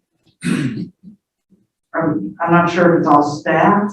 I can't read it. In addition to students, everyone should wear masks. So it's advocating for all people wearing masks. Jenny Page.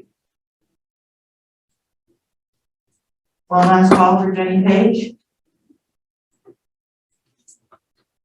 Next one is,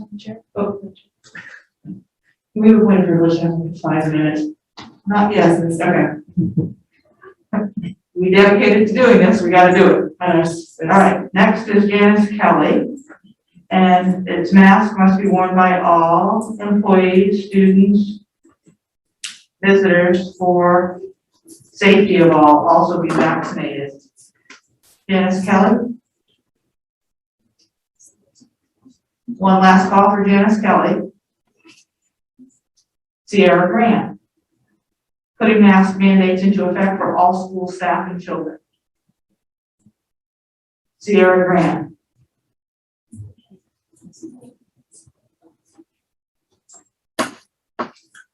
Tamika Brown. Madam Chair. Mr. Madam Smith, Chair. could you raise your electronic hand, please? I know you want to speak. No problem. Sir. Mr. Smith? Yeah, Madam Chair. The names that you call, those might be people named who are on the outside of the door or who are in the hallway. Could we check and see? You have a card. You have a card. Okay, Mr. Grissom has informed us they left, sir. All right. Thank you. You're welcome. Tamika Brown. Mask should be worn for all. Last call for Tamika Brown. All right, I'm gonna ask Robin to put the timer at 2 minutes, and we're gonna have a stretch for 2 minutes, and then we're gonna go on to the people calling in by phone. We're only about halfway there, ladies and gentlemen, and I want to thank you all for being extremely cooperative and for being respectful of all the speakers. 2 minutes?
Please take your seats so we can continue on and pay,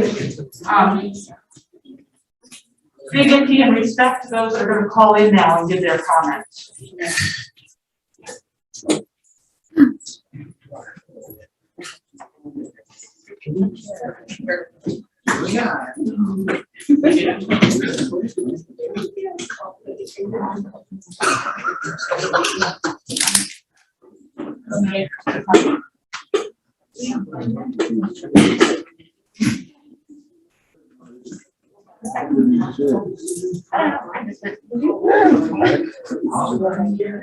It knows.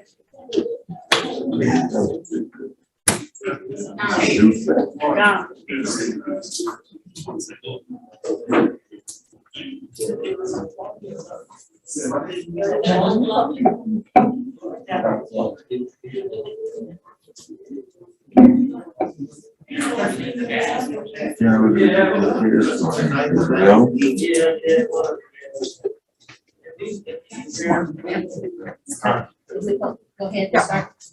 All right, so we're now going to, the speakers that are remote have emailed us and wanting to speak, so now we're gonna call them and we're just gonna go again in the order that we received the request.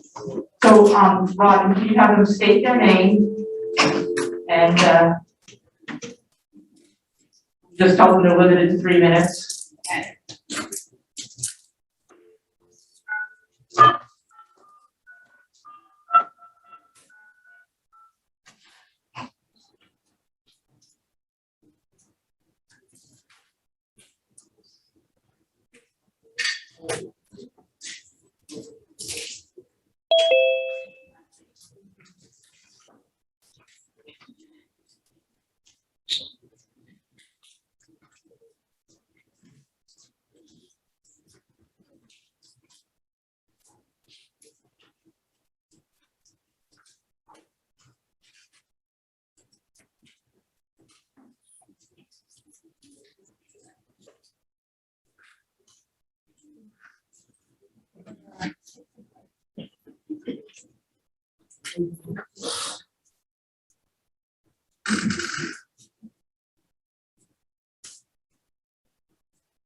Hello, Verona, I'm calling from the school board for the agreement.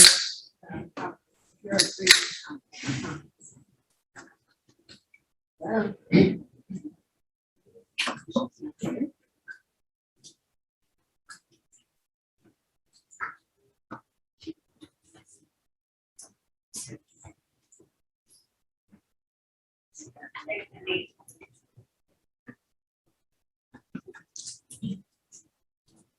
Hello, this is Michelle. I'm gonna put you on speaker. Would you please say your first name and last name, and you have 3 minutes to speak. Okay, go ahead. Hi, my name is Michelle Payne, and I have my master's of education as a nurse practitioner, and I am also a mom of 4 kiddos in the Beaufort district, ages 9, 7, 5, and 3. My question is, why aren't we doing more to protect our children on so many other issues than there is with spreading COVID? There are more children dying from drowning and car accidents than of COVID. I can't even begin to tell you how many children I know that wouldn't know how to rescue themselves if they fell in a body of water, and that is so sad to think when we are in a community surrounded by water. Yes, we are focused on rescuing our children when they are less likely to develop COVID than any other leading cause of childhood death. 19% of our children in America are obese. Why aren't we doing more to educate children on proper nutrition, health, and wellness than we are today? If we were teaching proper education on physical activity and how to support our immune systems with nutrition, we wouldn't have the issues that we have in America that we have today because of COVID. We need to become a community and society that is more proactive with nutrition and wellness, to becoming reactive and trying to place a Band-Aid over every issue instead of trying to address things from within. Our children have a 0.2% chance of dying of COVID, 0.8% chance of dying of the flu, 0.9% chance of suffocating to death, and over 1% chance from dying from either drowning, suicide, or car accident. Healthcare professionals are trained and generally properly fitted for masks in the healthcare setting so that they'll be effective. And we can all agree that even most adults aren't properly trained on how to wear a mask, yet alone a child. I can speak for my own children. They take their masks off, they throw them on the ground, they sneeze in them, they cough in them, they continue to wear them day after day. This is what our children are breathing in for at least 7 hours of the day at school. Our children are more likely to develop other respiratory and dermatology issues from wearing masks and developing COVID without wearing a mask. Along with sanitary issues, children are also losing the lack to express themselves. Think about the psychological issues that children will be experiencing for years to come because of mask mandates. Think about the fear that we're installing into our children, a fear that doesn't need to be installed into them right now. In a healthcare setting, we are trained to wear a mask upon entering a room, taking them off properly and disinfecting properly before leaving the patient's room. We use a fresh new mask every time we enter the patient's room before this pandemic. Suddenly that has changed. Before the pandemic, you would actually get written up if you were not taking proper safety precautions, which included taking your mask off before leaving. Thank you. Your time is up, ma'am.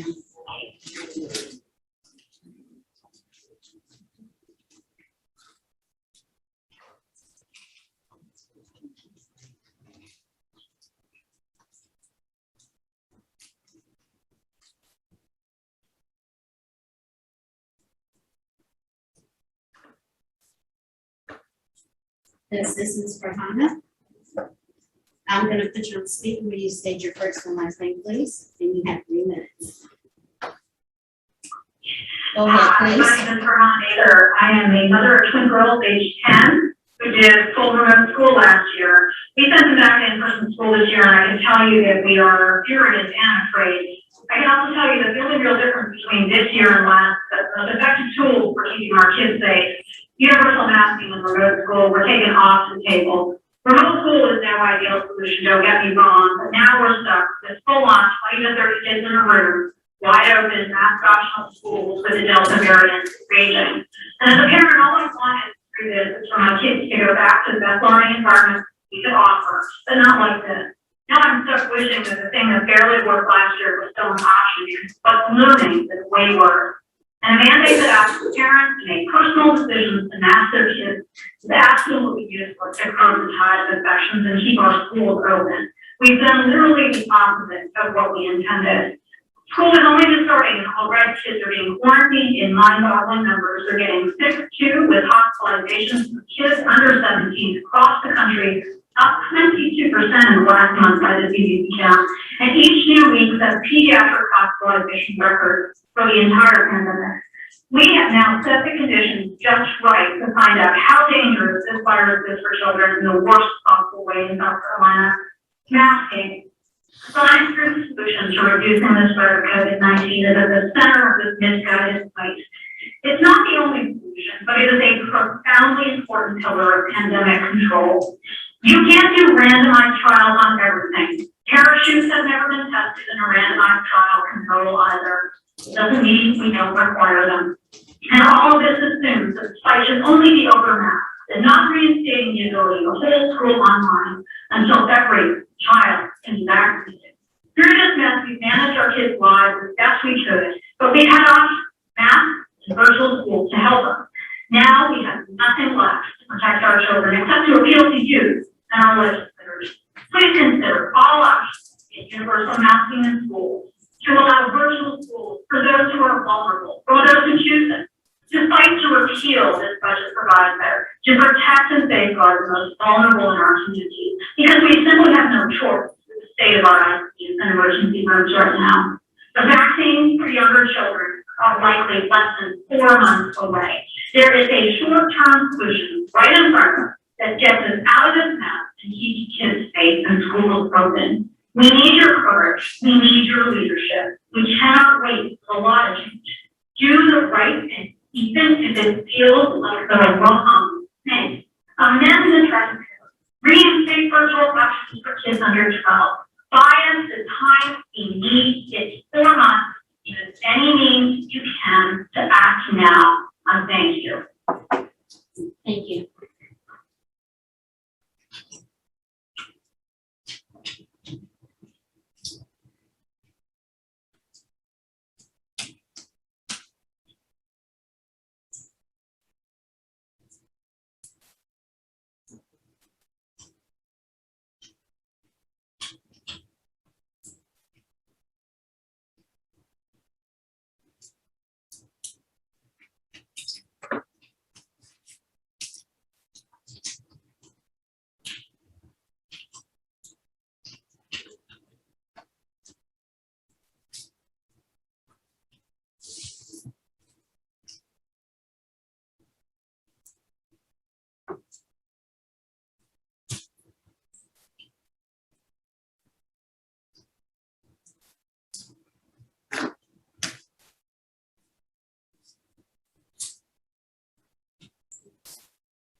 Hello, Mrs. Lewis. Yes, this is Ryder Fisher, calling. I have no public comments. Please state your first and last name and then put you on speaker. You will have 3 minutes. Okay? Go ahead, sir. Lewis Leopard, and I'm a resident of Beaufort County. And I appreciate the opportunity to address the board and the chair concerning this issue. Our family believes that it must speak out for the good of all residents of Beaufort County. Our schools should represent intelligent behaviors and decision-making for students, teachers, staff, and our community members as well. Therefore, our family demands that Governor Henry McMaster, the Beaufort County School District, and the School Board of Trustees protect our children who attend Beaufort County schools and programs by supporting science rather than methodology. Our family provides a 1.108. We call on Governor McMaster to reconvene an emergency session of the General Assembly to repeal Proviso 1.108. The science is abundantly clear. COVID-19 vaccines are clear and effective for groups, children under 12, and individuals who cannot receive vaccines yet. We believe masks and social distancing are the next best protections. Those who will not cooperate with these behaviors that promote the common good should not be allowed around our children and school personnel. Promoted as supported by scientific evidence should never be considered a political issue. In this case, it's just a health issue, made even more abundantly clear since the arrival of the Delta variant. The governor must act immediately to protect our schools, or Proviso 1.108 must be disregarded by the Beaufort County School District. And I'll close with a rhetorical statement. How many hospitalizations and deaths will it take in the South Carolina schools before wearing of mask face coverings and COVID vaccine shots are required in order to protect our children and teachers based on health facts and not political motives? Thank you. Thank you, sir.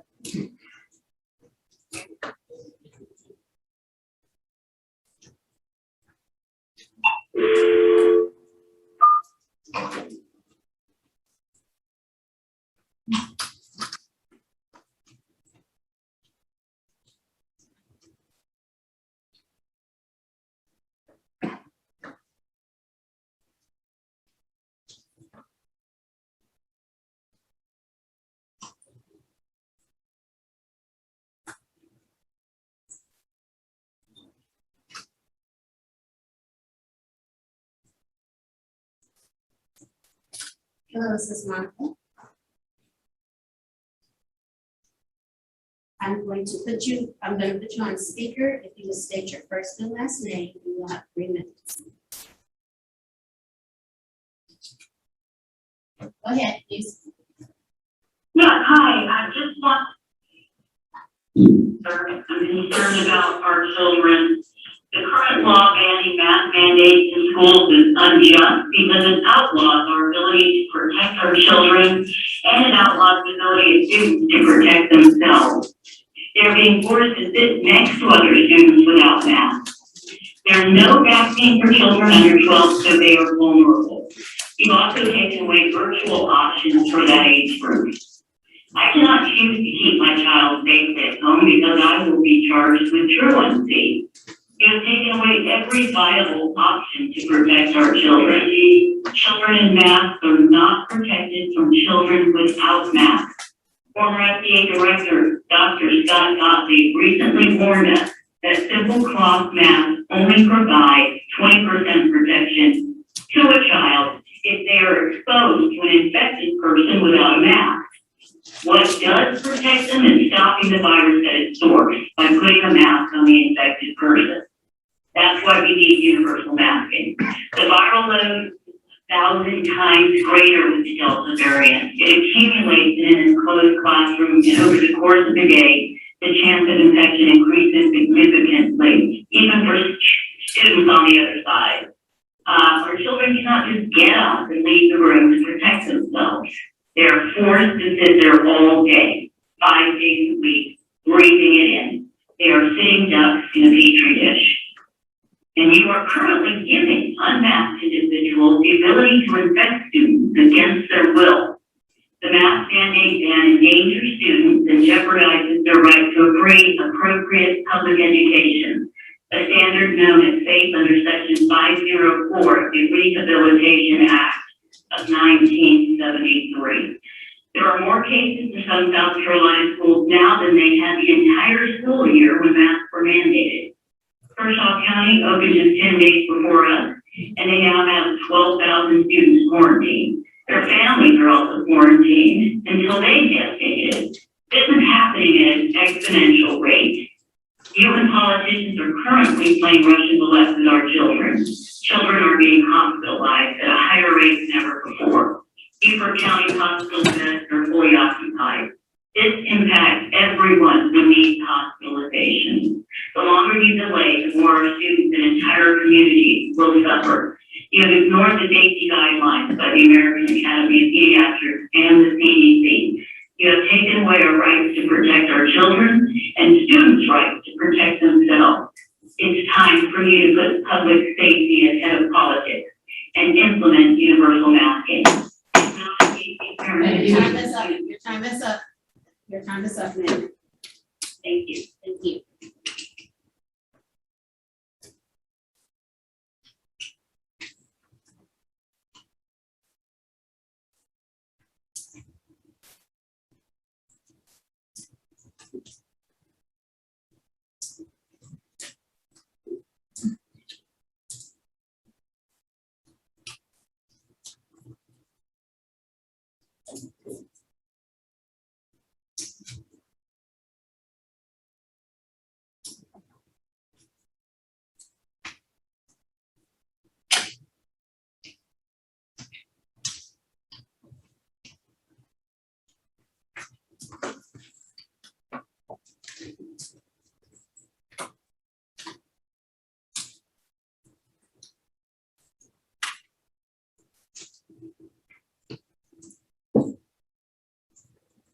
Oh, is this Kristen?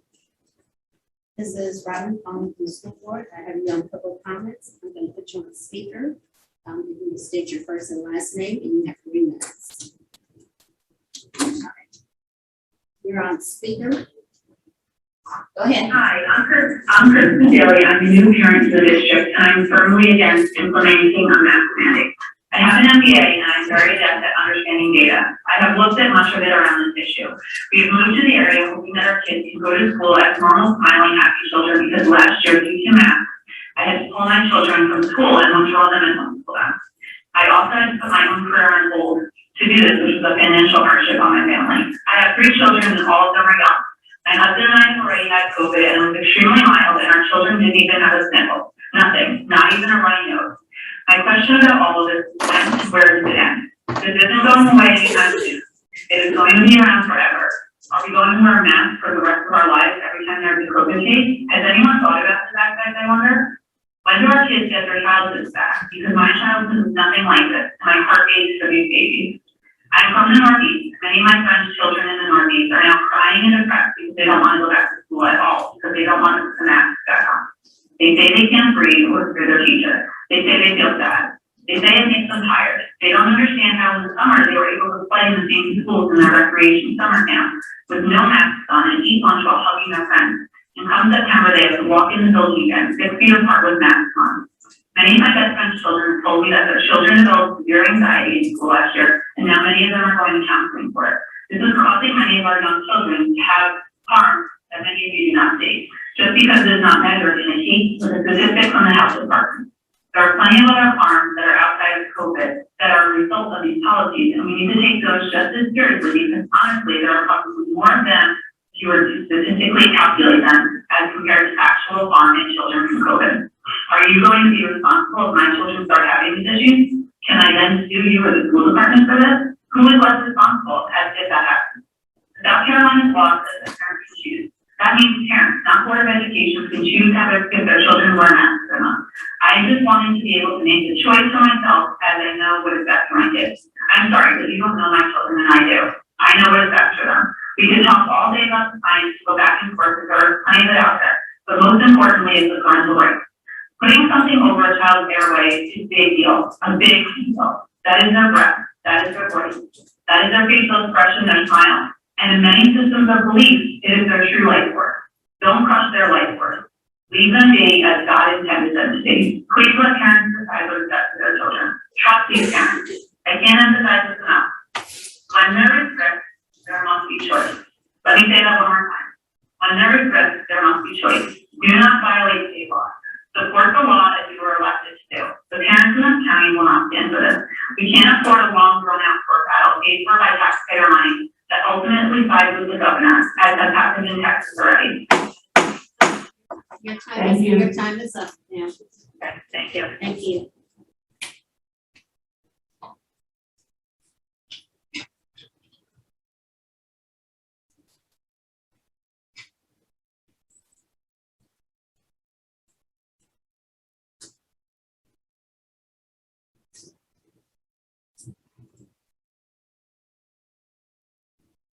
Hi, Amanda. Hi, this is Robin. You're on public comments. You have 3 minutes. If you will state your first and last name, and I'm going to teach you the speakerphone. You ready? Okay. I have you on speakerphone. Okay, my name is Amanda Walrus. I know most of you. I'm going to just say good evening and try to keep this as brief as possible. Although I had something prepared to say this evening, I have been sitting here watching the meeting now for 2.5 hours with my daughter, who is a top scholar at May River High School, and she's a senior. She leads her life in service, which is modeled by her parents, and she has been listening to this and is completely distraught, which has changed a little bit of what I wanted to say. She has done everything right. She got a vaccine, she wears a mask and N95. Her sister does the same. Her father and I have both done that as well. And we've listened to people saying tonight that wearing masks is a sign of fear. When I see masks, I see it as a sign of respect, compassion, and empathy. The only fear here is that somebody believing that this is all a hoax to take away their civil liberties. And I've heard quite a bit about the anxieties of small children wearing masks, and I can understand that as a parent and those fears. But what about the anxiety of my children, multiple in Beaufort County schools, who go to school every day because they have no choice, there's no longer a virtual or hybrid or any option for them. And they come home knowing, despite all of their efforts, that they could bring COVID into their home and their father could become infected and lose his life as someone who's been battling cancer through the entirety of this. What sort of anxiety are we going to saddle her with? And she's not alone. There are many, many children in this district who are immunocompromised themselves. There are also teachers. And I listened to the board last week say, we're for universal masking. However, we won't vote to go against the state law. So I ask you this, are you able to vote to go against the federal law? Because the American Disabilities Act, along with 504, Title II, and a host of other laws that have been on the docket for many years, since the 70s in fact, require you to follow public health and safety guidelines to allow free access, healthy, safe access to people in their conditions. You are not doing that currently. It is a violation of their rights. So the other people in the room who think they can file a lawsuit over the wearing of a mask has done much law. Amanda, your time is up. Amanda, your time is up. Thank you.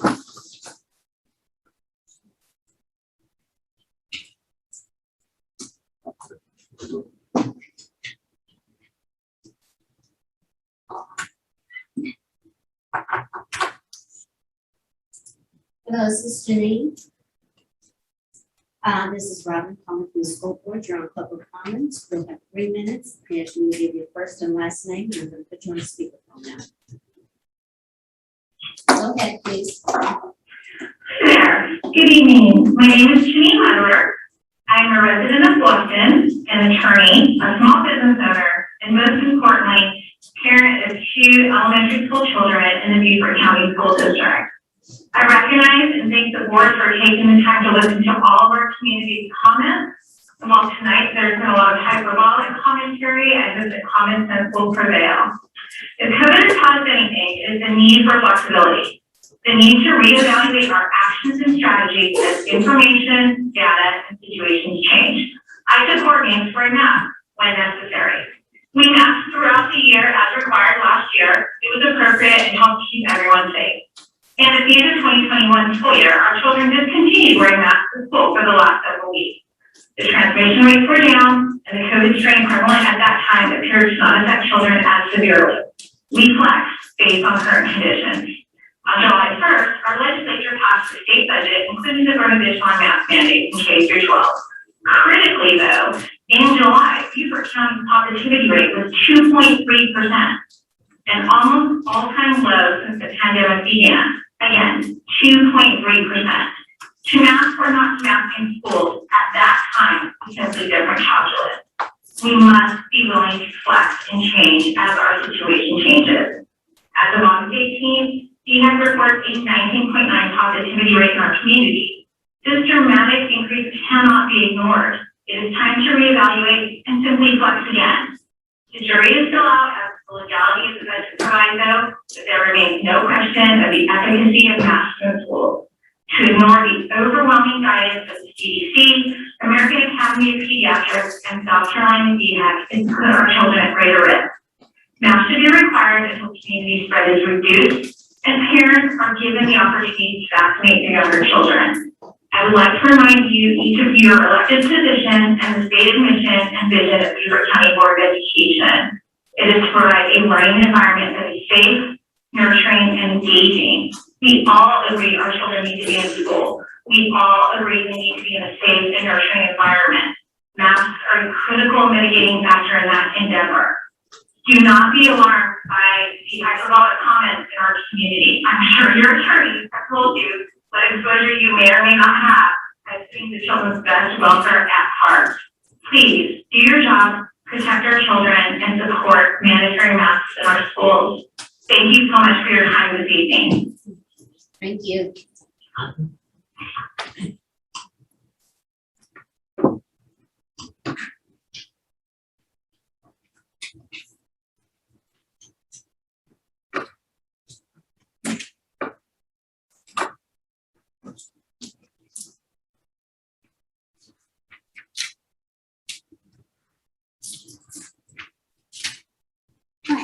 announcing.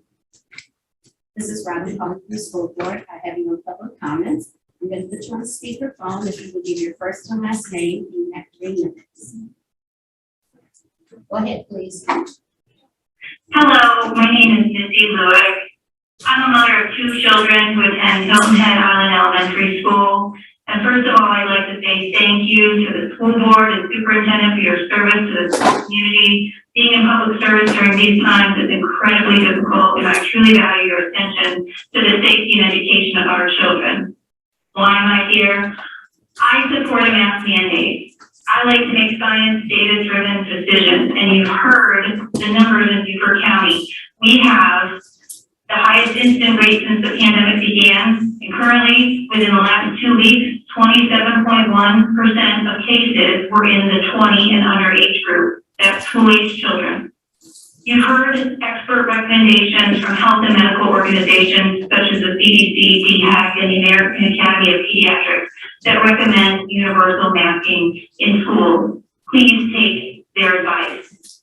We've heard that the proviso prohibits requiring masks in schools. However, Columbia, Charleston County, and our own Beaufort County Catholic schools have enacted mask mandates. Let's follow suit. Richland School District filed a petition with the South Carolina Supreme Court for temporary injunctive relief from the proviso. Let's do the same. We can't wait for the legal issues to be sorted out. The data is coming in and it's getting scarier. In Dorchester School District, 4 employees have died from COVID. As of August 18th, 3.2% of Beaufort County School District students or staff either have COVID or in quarantine. I'm sure the statistic needs to be updated. Tonight, I ask you to enact a mask mandate. Delta's changed the game. I realize it's currently illegal to do so, but think about when you've knowingly broken the law. If someone was suffering from a medical emergency, would you speed to the hospital to save a loved one? Yes, you do. You make a conscious decision to break the law for a greater purpose, to save people. I'm asking you to do the same thing, except none of us want to go to the hospital. We just want everyone to put a mask on, go to school, and get an education. We want to keep students, teachers, families, and our community safe. We want our hospitals not to be overrun and crowded. We want to flatten the curve. Finally, I ask you this. What is the end game if you don't take action to require masks? Honestly, where are we headed if kids continue to go to school without masks? Will we reach too many infections and have to close schools? Does it take students or teachers to actually die of COVID to change our course? I implore you to do the right thing. Enact the mask mandate. Keep the schools open. Maintain a safe environment for our children. The legal side of things will get sorted out in due time. Thank you. Thank you.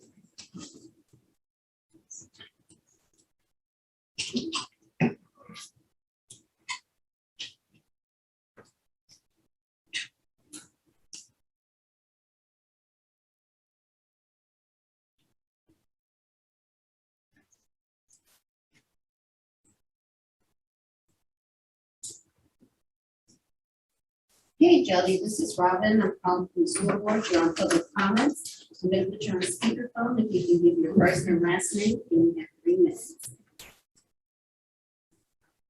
You're on speakerphone. Good evening, this is Joey Strutek from Bluffton. Thank you for hearing our comments tonight. First, I'd like to start with a quote from Dr. Rodriguez from the July 15th, 2020 school board meeting. Quote, the health, safety, and wellness of our students and employees is our foremost priority. Equally, we've agreed to follow the guidance of health experts at DHEC. We've agreed that currently accessible data will inform decisions. And finally, we thought that it was important to proactively seek and consider guidance from and perspectives of different stakeholders. Quote, so what has changed in the past 13 months? We have an additional 13 months of data about how this virus affects people, specifically data on the safe operation of in-person schools. With that, we have updated guidelines from DHEC and the CDC. We have a safe, effective, and free vaccine for all Americans aged 12 and up. We have the information, infrastructure, tools, and technology in place to meet the educational needs of all students, including those with disabilities, and divergent learning styles if we choose to use them. What else has changed? The key indicators issued by DHAC that we once used to determine safety. Our incidence rate is now 6 times the level we once considered too high for in-person learning. Our hospitals are under extreme strain and initiating their surge protocols, including canceling elective and some urgent surgeries and limiting visitors. The Delta variant, which is much more contagious, has become the dominant strain of virus in our area. According to data from DHAC from August 16th, the first day of school, to Saturday, August 21st, less than 1 week, there have been almost 400 new cases of COVID in people under 20 years old just here in Beaufort County. This demographic makes up over 1/3 of the cases. In children under 10, it is 12% of cases, or 146 people. We can no longer say this illness does not affect children. The school district is no longer maintaining their COVID-19 dashboard, so we don't know how many students and staff are sick with COVID and how many have been in our buildings, on our buses, and at events while they were contagious. How many are out on quarantine? As board members, I urge you to press the administration for this information. How many students have been pulled from the school building to leave immediately and quarantine since school started? How many just today? It was several. Finally, some laws are unjust. There are times when it is necessary to do what is right anyway. I hope you all know how to find yourself in good trouble. Thank you. Thank you.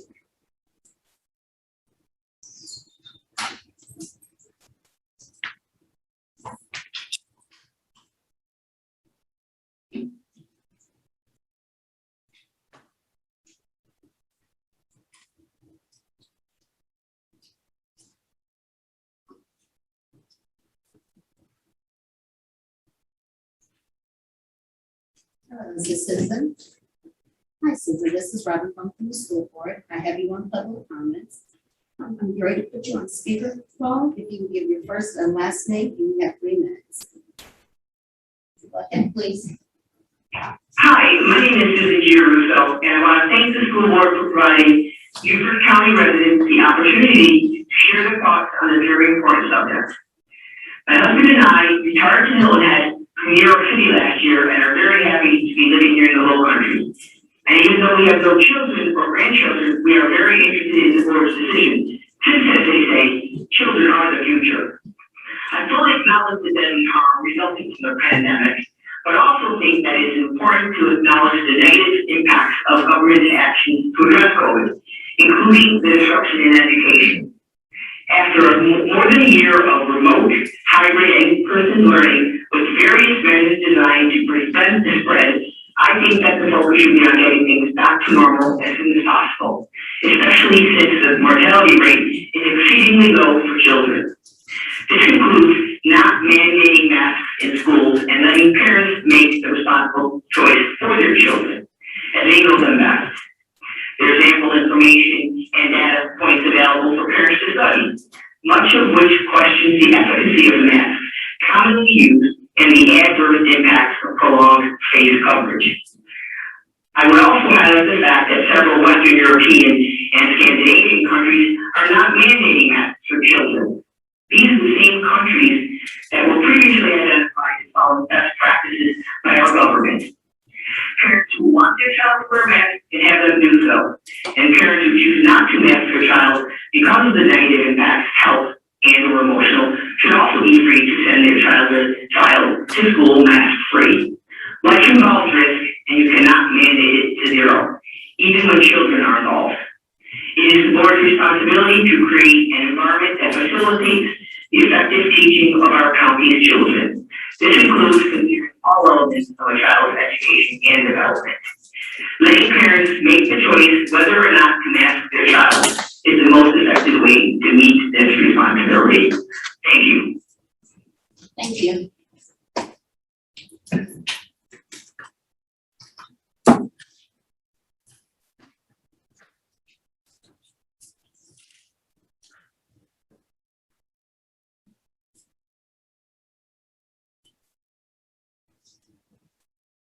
This is Samantha. This is Robin calling from the school board. I have you on public comments. I'm going to put you on speakerphone. If you would give your first and last name, and you have 3 minutes. Go ahead, please. Thank you. I appreciate the opportunity to speak to you virtually tonight to guarantee my voice be heard and with social distancing is necessary. My name is Samantha Brown. I was an educator in Beaufort County School District for 13.5 years and currently have a child in kindergarten. I'm imploring you to please vote tonight to institute a mask mandate in Beaufort County School District. This is not a political issue, but simply one of health and safety. Every major medical institution is advising us to have our children wear a mask in indoor settings. Until our children can be vaccinated, this is the only way to keep them safe. As a parent, I send my child to school every day, not feeling that everyone is working to keep them as safe as possible, but that I'm dreading a call or note home about a COVID positive exposure. We aren't keeping our children healthy when sending them to school right now, but rather simply waiting for them to get sick, and this is not acceptable.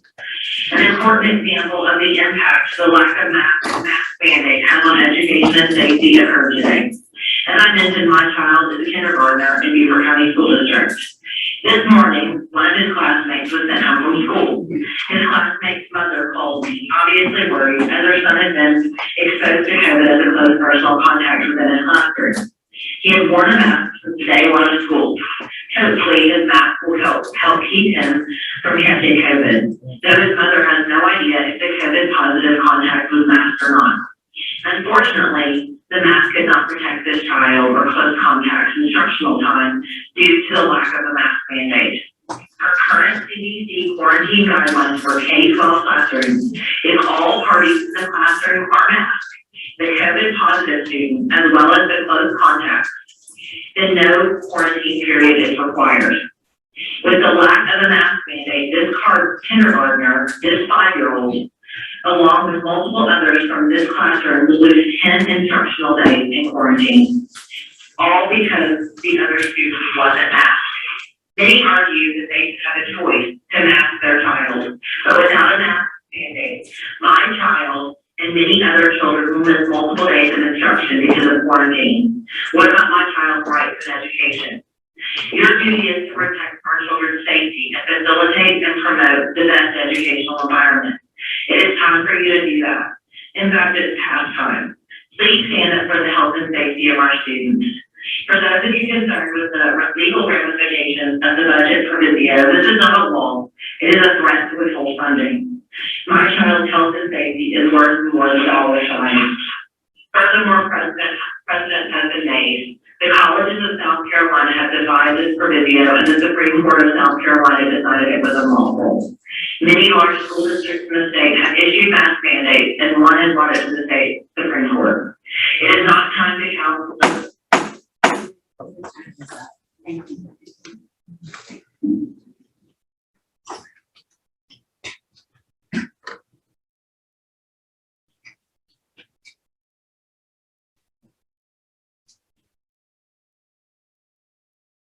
Is this Jack Keys? I'm sure I'm saying your name wrong. This is Robin. You're on public comments. You have 3 minutes. If you would pronounce your first name and last name, and I'm going to put you on speaker, okay? Go ahead. Hi, my name is Lee Kimmer. Thank you guys for the experience to speak right now. And I've been watching since 5:30 tonight, and I just want to say, as a parent, yes, ma'am, can you hear me? Yes, go ahead. You have to put your phone on mute because you're getting the feedback. Put your TV on mute. All right, I'm sorry, let's be a delay. All right.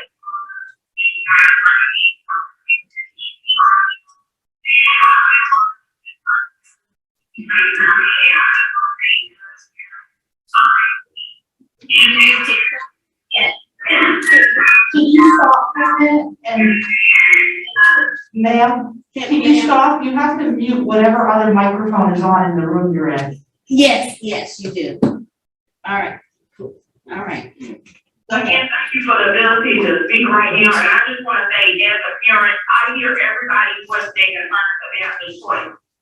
We all need a choice. I agree with it 100%, but give us back our choice choose. You stripped us of our choices. Give us the ability to choose if we want our children in school or not. I've heard a lot of parents on here crying about there's how men infringe and their rights. Right now, I feel like I'm being infringed in my right to be able to keep my child safe. Why can I not have the ability to have my child at home and have virtual school?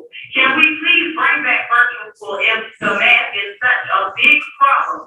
Give us all the rights to choose. I understand some parents don't want their kids to wear masks. And guess what? That's fine, but there is a bigger problem out here. Can we hear from Russell Baxley? Can we hear from the CEO of Beaufort Memorial Hospital right now on how these beds are full? There are wait us every day. They don't have beds in Beaufort County. They don't have beds in Savannah. There is nowhere to treat these children if they get sick. These kids are getting sent home day by day. Beaufort Elementary, McCracken Elementary, Ladies Island Middle. Y'all know there are cases in these schools. Give us back our right to choose. That's the only thing that I have to say. Thank y'all.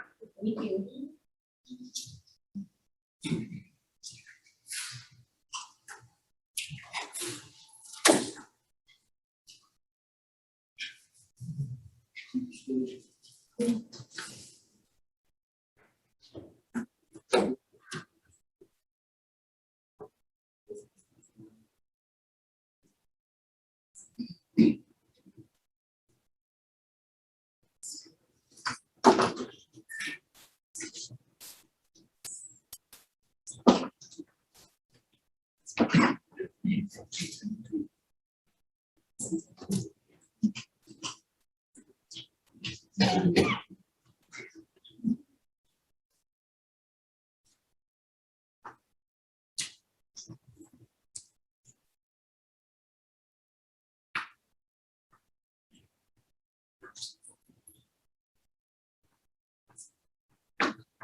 Hello, this is Amy. This is Robin from the school board. I have you on public comments. If you would state your first and last name, I'm going to put you on the speaker and you'll have 3 minutes. Oh, thank you. Never mind. Bye-bye. I'm sorry to school.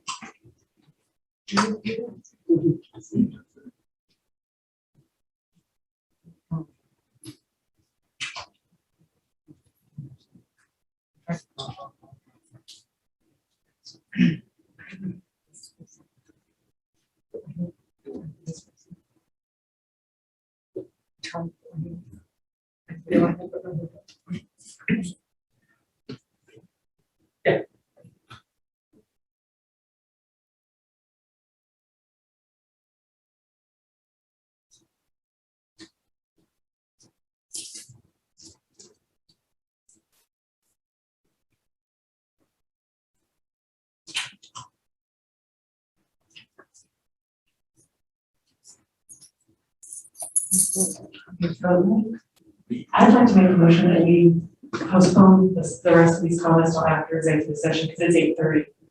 And we have a lot still to do and talk to. I don't want to be talking to the experts during 10 o'clock, and I don't think that's reasonable.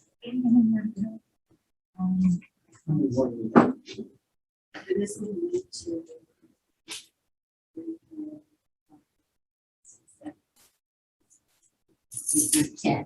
And no one answered. I thought we had 75, so I figured maybe an hour. There was 10 left and this person didn't answer.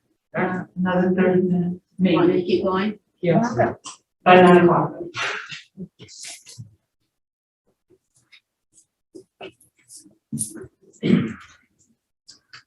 Please put your list from Ken down. Hi, this is Kim. Actually, we couldn't hear y'all. This is Robin calling from the school board. I have you on public comments. You can state your first and last name. And you'll have 3 minutes. Okay? All right, go ahead. Yes, hi, my name is Shirley Harper Colucci. I've been in the healthcare field for 20 plus years. I am a critical care paramedic, pediatric neonatal critical care, also worked in the ICU, flight paramedic. I worked in pulmonology, neurology, in all of the ologies. So I do have significant background. I'm also a parent of a student here in Beaufort County. And I just want to talk a little bit about experience of the past year. During the past year when the children were in school, he was doing fantastic. And then we all got sent home. And things started crumbling. The virtual school platform itself was absolutely horrendous. After that involved, we all went back to school with masks, at which time our child had to go in for therapy, and we spent thousands of dollars on therapy. While the mask, he had multiple episodes of the most common days. He would come home daily with anxiety, a headache. He would be sick and nauseous. You know, I spent so many years in the medical field, and I have seen all of this time and time again. You've had multiple people come on here previously and talk about the statistics of whether or not masks work. So that is a mute point. We all know that masks just do not work. These children are children. They are not healthcare providers that have been trained to wear appropriate masks. They have not been fitted for N95 respirators that would protect them. These kids are wearing nothing but fashion accessories at this point, and all they're doing is receiving this bacteria into their bodies, at which point they're getting thicker and thicker and thicker. The choice is a parent and a parent's decision alone. If somebody wants to send their child to a mask or to a school with a mask, that is their choice. If a parent chooses not to send their child to the school without a mask, that is their choice. No one here is trying to take anyone's choice or their mandate away from them. This is an individual decision. This should not be left up to the government. This should not be left up to the board. It should not be left up to a teacher. This is the parent and parent's decision alone. And that is really all I have to say. Thank you. Thank you.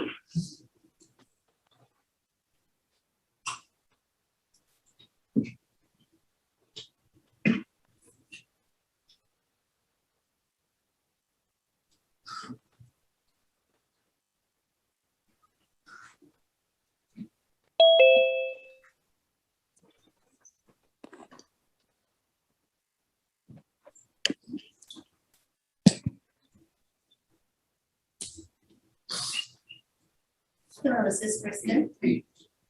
This is Robbie calling from the school board. I have your public comments. You would state your first and last name. You can put you on the speaker phone. You have 3 minutes. Okay. Go ahead. Hi, my name is Kristen Madsen. I'm the mom of 2 kids at Mossy Oak Elementary. 2 kids who are not yet old enough to be vaccinated, which we know is coming soon. First of all, let me thank the school board and all the employees for sitting and listening to all of these comments. I really appreciate you taking the time and the effort to listen to all the different opinions. And let me please implore you to talk to your experts. They're the ones who understand whether masking works. They're the ones who will understand the legal implications of all of this. It's not my job to speak to those things, but as a parent, I think for all of us, the main thing that we want is we want our kids in school. We have all spent a very difficult couple of years now trying to navigate virtual, hybrid, all of those things. And for most of our kids, being in school in person is what we want. However, we can't have everything we want. And if we don't send our kids to school in masks when we have very high rates of transmission of COVID, we are going to end up in quarantine. And we're not going to have our kids in person if we want. And I thought that I would just be saying that, you know, this is probably what's coming, but one of my children is already at home. So we have started quarantine already, and without masking during these high rates of transmission, that is just going to continue to happen. So if we want our kids in school, we need to do the very best that we can to keep them in school. And that means universal masking. I am not saying that any of us want this forever, or to have it just be like, oh, for the rest of the year, we're all going to wear masks. But I think it can be based on conditions. It can be based on what's happening in our community. And right now, we have very, very high rates of transmission. So if we want our kids to be as safe as possible, this is a public school. It is school for everyone. It needs to be safe for everyone. And so sometimes when you are taking advantage of public services, your individual right to not wear a mask is superseded by the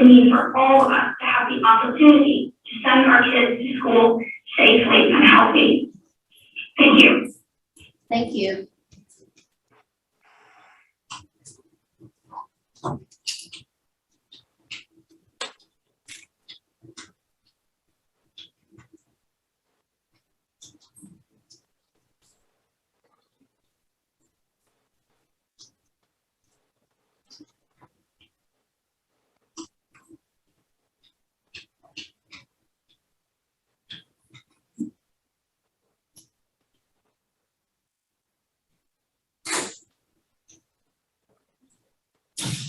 Hi, is this Mary Ann? This is Robin calling from the school board. I have you on public comments.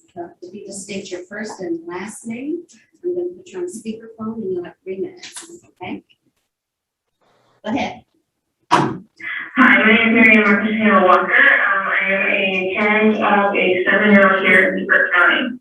First, thank you very much for giving me the time to speak tonight. I really do appreciate it. I understand that masks are not 100% protective at keeping our kids and our community safe. But with that being said, I will take 30%, 20%, or even 10% to protect us after absolutely nothing. I am a parent of a child that has attended both in person and virtual. For those that do not attend virtual, it's extremely difficult to do 5 days a week virtual, especially when you're dealing with 6, 7-year-old kids that do not know how to read yet, cannot read their homework, cannot read their assignments. Masks will not be effective unless everyone is wearing one. I believe that our kids could use our clear guidance. Explaining to a 7-year-old that he's wearing a mask to protect those around him and himself is difficult. He's confused as to why they are not willing to protect him, but he's willing to protect his classmates. As a community, we are becoming overwhelmed with COVID cases. Just last night, a family member of mine got injured, went to go to one of our urgent cares, and was declined because they were filled with COVID patients. Not 1, not 2, not 3, but 4. I've heard many people talk about deaths. Many people surviving this. What about the quality of life? Please tell that to the 11-year-old parent that is suffering from an enlarged heart that she has developed from COVID. Hey, she's still alive. I don't think that will go over well with her parents. She's still on heart medication months later, as well as blood pressure meds. Her mom was forced to leave work. She has no clear-cut answer as to what her quality of life will be for the rest of her life. Will she always have heart problems? It's not just about life or death. Quality of life also matters. If we can't keep our children socially distanced, then we need everyone, not just a few students, to wear masks. I'm trying to teach my children to think about themselves as well as their neighbors. Several people that I've talked to in the healthcare profession are becoming exhausted and overwhelmed. There are also no safety measures in place to protect the kids in schools. There's no masks, no social distancing, no barriers. We need protection for our kids. Having more 11-year-olds need to suffer with quality of life for us to say enough is enough.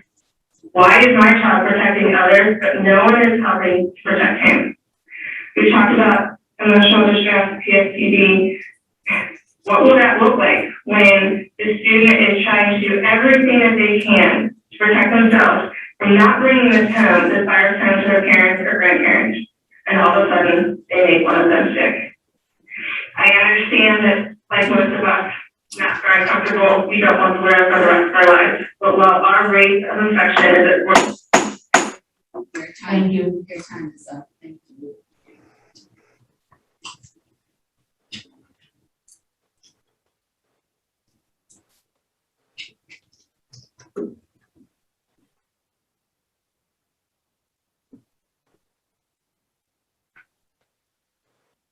Hello, this is Anna. Hi, Anna. This is Robin calling from the school board. I have you on public comments. If you would state your first and last name, I'm going to put you on speakerphone and you have 3 minutes. You ready? All right. Yes. Go ahead.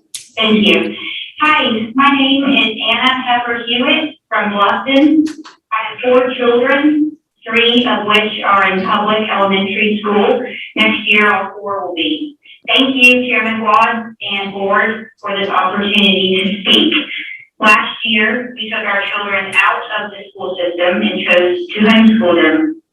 Not because I think I have a calling to homeschool, I can promise you that, but I but because I will always do what I think is best for my children. Between mandatory math, virtual learning, and the inconsistency in school versus at home, we decided to keep them home so we could give them the stability and consistency that kids need. When Governor McMaster signed the order that says it should be the parents' choice to mask, we decided to put them back in the public school system. I did not foresee there would be a chance that our district would go against that order. I believe the masks hurt kids more than help. I can go into detail, but in a nutshell, they're distracting, and to expect children to wear them throughout an entire school day properly is unrealistic, nor is there real data to support that the kinds of masks most people are actually wearing help and protect. As to the prevention of kids spreading the virus, those who are most at risk of serious infections can choose to wear a mask and or be vaccinated so they can protect themselves. I truly appreciate the board's desire to protect our children, but please, in this case, let's leave that up to each family. Thank you very much. Thank you.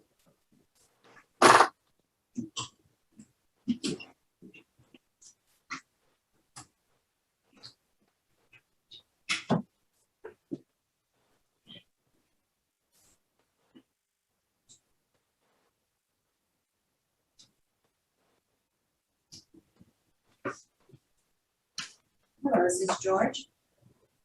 This is Robin from the school board. I have no public comments. If you would state your first and your last name, put you on speakerphone, you have 3 minutes. Okay, you're fine. Go ahead, sir.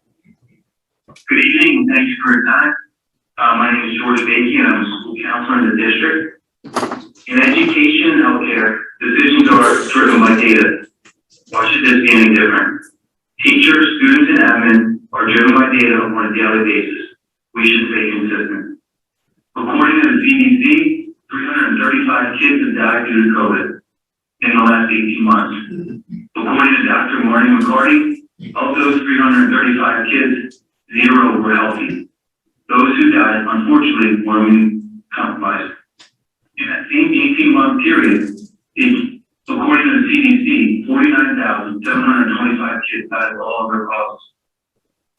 COVID childhood deaths account for 0.0673 of all childhood deaths. That 335 number is over a year and a half period. In 2018-19, 480 children died of the flu. That's a 12-month period. Where were the mask mandates then? The people who spoke in favor of the mask have not supplied sufficient data of their effectiveness. Remember, we want to stick to the science and data.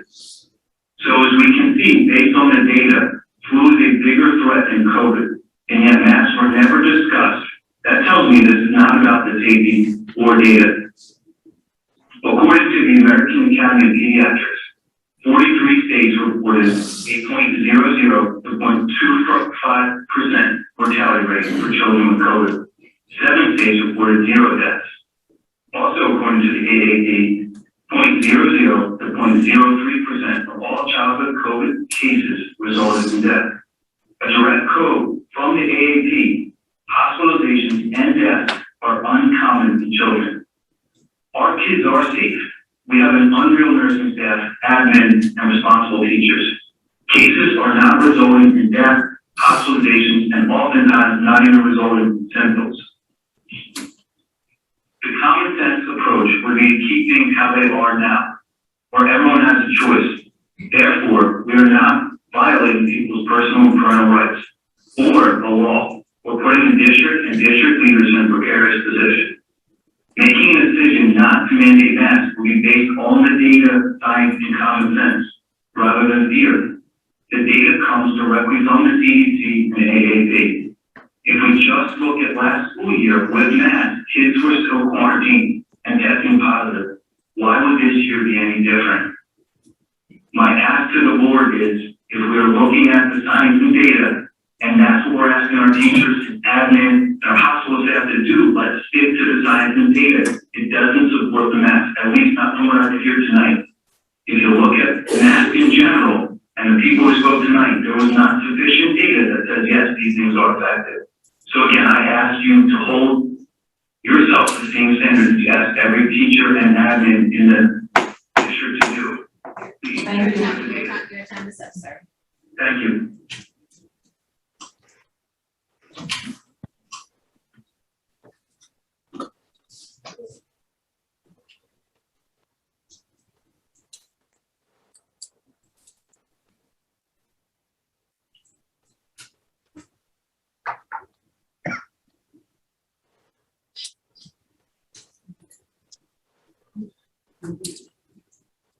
This is Jana. Jana, I have heavy on for public comments. You can state your first and your last name. You will have 3 minutes to speak. My name is Jana Frederick Sanders, and I'm calling in support of a mask mandate in schools. I'm impressed to be on this wall, and didn't expect to hear from you. I'm a kindergartner at Lofty Oaks, and I went to Liaison now, and Liaison now, and I worked in the office at Liaison Elementary for a few years, so I know a lot about the schools in the area, and I know a lot of people in the community. I'm very concerned about the size of cases in the area and the classroom closures when it's only the second week of school. I appreciate a clear plan on quarantining virtual school and the district's COVID plan, not just the reopening plan that's posted online. I know from my friends not from the school that at least 2 classes at Lofty Oaks are already booked for, and I would imagine there are more throughout the district. Last school year, everyone wore masks. This summer, a lot of people stopped, and now we have the Delta variant. The situation now is more serious than it was this time last year, that we're doing less to protect our children and teachers and the staff at the school. Scientists, doctors, and health experts all agree that wearing masks reduce transmission and that we should require them in schools. Why did we listen to them last year and not this year? This is not taking away our freedoms. We already have vaccine requirements and uniforms for all the kids in public schools in this county, so it is well within the board's jurisdiction to mandate masks. If anything, government masks are taking away our freedoms. This should be a local decision by our school boards or the community, not a mandate from above. Not what a small government rolled out. The school board should do what is best for the majority of the people in the county, regardless of the likely illegal law. Charleston County School District is requiring that, and so can we. The state Supreme Court said that the universities can require that. If you don't want your kids wearing masks or uniforms, or get the already mandated vaccine, you should consider homeschooling your kids. Their minds can be safe. Well, kids can't get them. Some kids are can't get the vaccine. Some kids are immunocompromised. Some kids live with immunocompromised family members. Some kids who are perfectly healthy may end up on a ventilator. We just don't know. It's not last year. A friend of mine is a nurse in Indiana, and she said there are 2 16-year-old kids on ventilators in the hospital where she works. Another friend who's just 29, not 77. He was 29 years old and healthy with a 1-year-old baby. He just died from COVID in Georgia. It's not the same as it was last year, and more kids are getting sicker than they did last year. Kids learn best without masks. But that is not the situation we are in. Everyone is anxious about the situation already and having a clear plan with all the available safety precautions in place to help ease parent and student anxiety. Please require masks in the Beaufort County schools for the safety of all our students, their families, and the rest of the community. We can't risk our lives, or our kids' lives, or the lives of the people in the community on the opinions of people who can debate us. Ma'am, your time's up. Hello? Okay, thank you.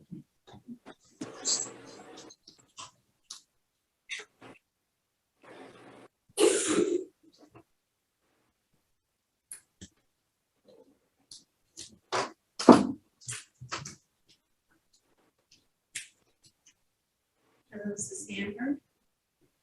This is Robin calling from the school board. Heavy for public comments. If you will give your. Okay, all right, thank you.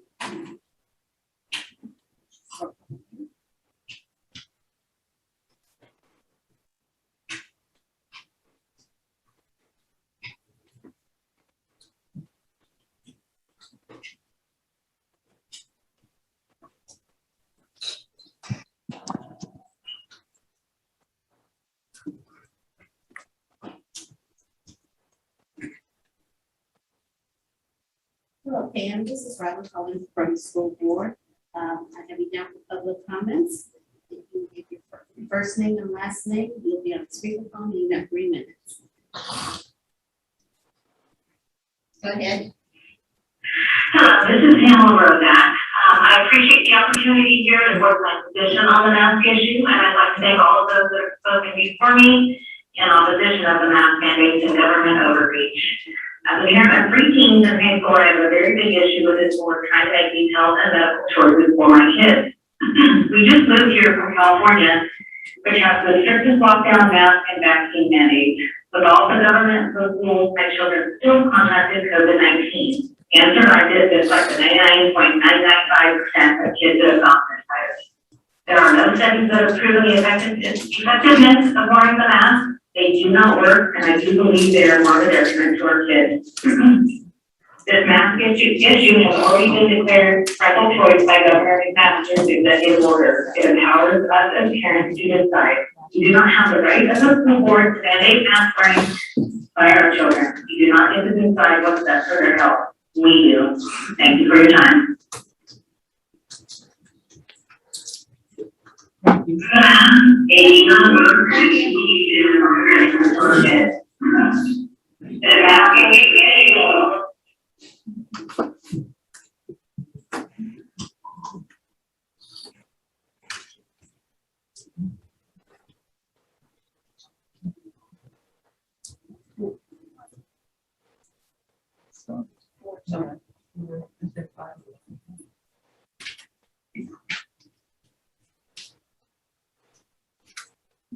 Hello, Bernadette. This is Robin calling. Let us see it. If you state your first and last name, and I'll have you on speakerphone. You have 3 minutes, okay? Go ahead, please. Good evening. My name is Bernadette Hampton, and I'm educator in the district. Masking and vaccination in a time of a pandemic is a public health issue, not a political issue. As more data have become available, and the CDC, DHEC, and the American Association of Pediatrics have revised their organization's guidance and have emphasized the effectiveness and necessity of wearing masks and being vaccinated, because children below the age of 12 are not yet eligible for vaccination. Masking is the only available option and therefore becomes even more critical for their safety. Every respected public health authority has advised that the COVID Delta variant is more contagious and more easily transmissible than previous variants. Unvaccinated persons who are diagnosed with the Delta variant show a higher likelihood of suffering worse impacts and needing hospital care. Even vaccinated persons are susceptible to reinfection with this variant in breakthrough cases. These factors have led now to recommendations from both the federal government and from vaccine manufacturers that vaccinated persons get a COVID booster shot 8 months after their last vaccination. No credible public health source has yet declared that we've achieved herd immunity as a population, and that we no longer have reason to fear the impact of the COVID pandemic. Until they do, every person, vaccinated and unvaccinated, which includes every educator, every student, and every parent, remains vulnerable to infection and its impact on individual health, both short-term and long-term. The only available safeguards against infection are the safeguards that our governing bodies enact to protect public health. Elected officials have the necessary authority to enact these safeguards and protect the lives of educators, students, and parents. At the very least, before deciding to take no precautions or to take no action at all, elected officials should seek the input of educators, parents, and public health officials and be guided by their advice. Therefore, I am appealing to you board members to allow the side of caution, the expertise of our medical professionals and our scientists to guide you as you make your decision about masking in our school district. The bottom line of this variant is death or long-term health problems. We have to action for human safety.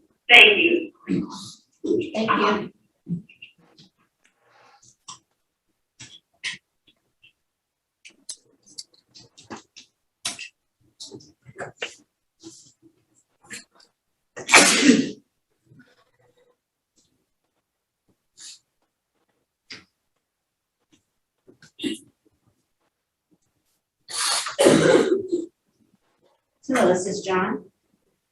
This is Robin with the school board. I have no public comments. You state your first and last name. I'll have your phone and you have your names. Okay, all right. Go ahead. Okay. Hi, my name is John Colby, and I will be a recent resident of Boston as of this Thursday. And I'm from the Northeast, particularly New Jersey, and one of the reasons why we're moving to Boston in general was because of the freedom that you guys provide within the state of South Carolina and how great your school district is. Last year, my kids were pulled from school because of the mask mandates here in New Jersey. And I can tell you it was the greatest thing we were doing because we were getting feedback from friends and family of the anxiety that their children were having to wear masks every day. We wanted to move down there for the great education that you guys do provide, but also the freedom of choice that the parents have. We're trying to become involved in the community. I've already started to join coach teams there so we can be involved. We feel it is very important that we have parental choice. I also find it very interesting that coming from a state that was so hard-handed with mandates and everything of that nature, like New Jersey over the past year, how most of the school districts in the state of New Jersey at this point in time have actually petitioned the government within the state to remove the mask mandate. And I don't understand why within South Carolina and within the Beaufort County school system that we were trying to go against what has been put into law within the state and kind of peel back everything that has been achieved down there. I've heard a lot of comments tonight about how masks work and don't work. If we're going to look at the data, let's look at the data collectively and not piece it out into a way that is our argument. That's all I have to say, and thank you for taking the time to listen to me today. Thank you. We got two more.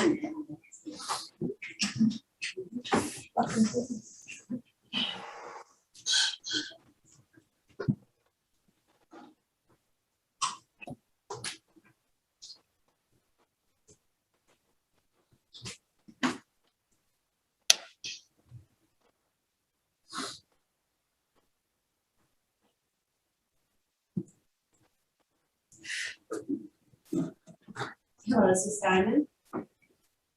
This is Robin calling for the school board. I have your public comments. If you would state your first and your last name, I will put you on speakerphone when you have 3 minutes, okay? Go ahead, ma'am. Yes, hi, good evening, everyone. My name is Diana Williams, and I would like to voice my concern about masks being mandated. I have 2 younger kids who cannot get vaccinated. One is a 9-month-old and the other one is 6 years old. Everybody in our household has been vaccinated that can get vaccinated, but we also wear a mask.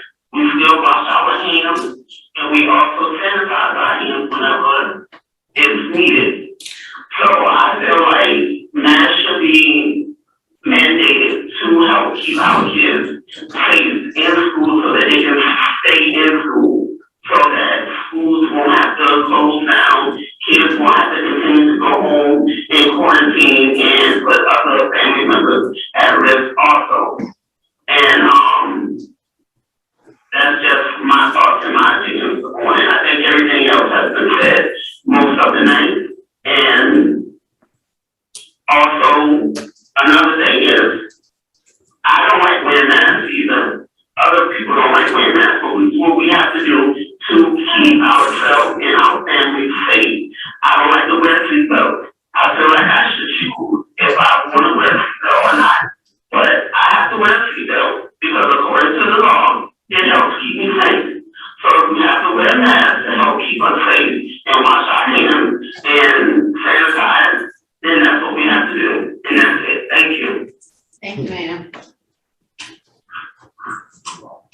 And our last caller. That's nearly mine.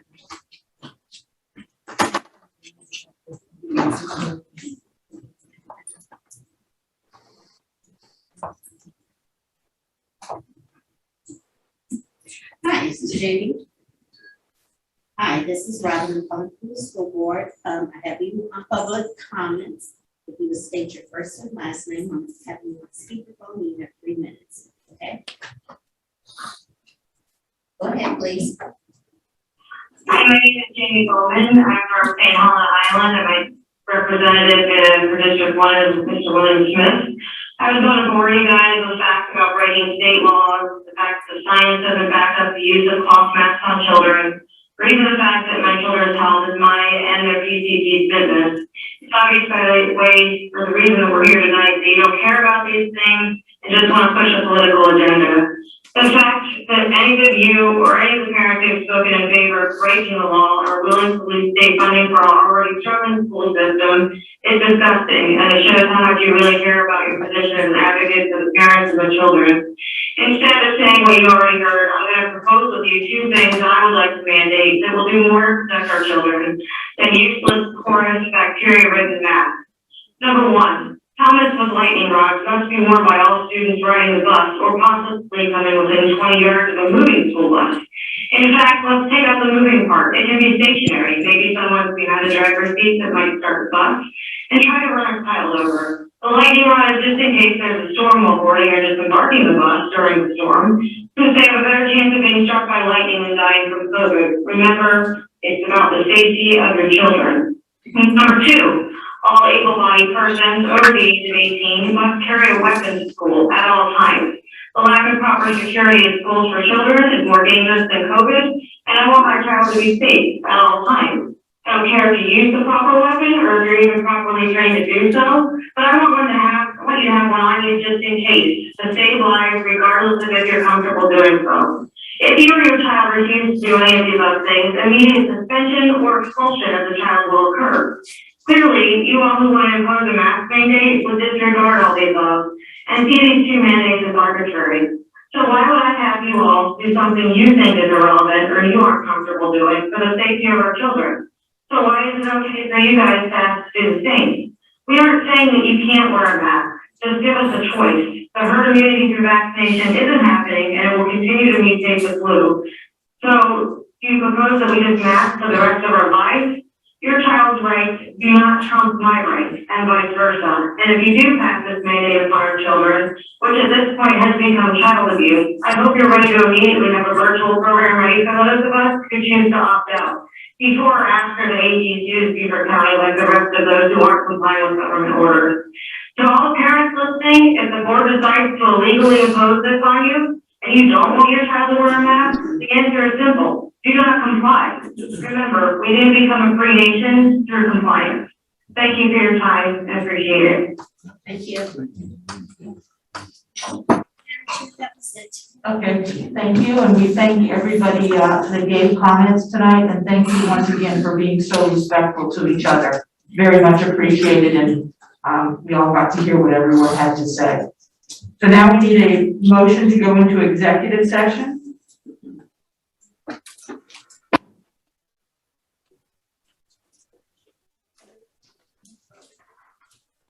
Ms. Boatright? Madam Chair, I move that we move into executive session so that we receive legal advice regarding proviso 1.108 pursuant to South Carolina Code annotated section 30-4-70A2. Mr. Smith?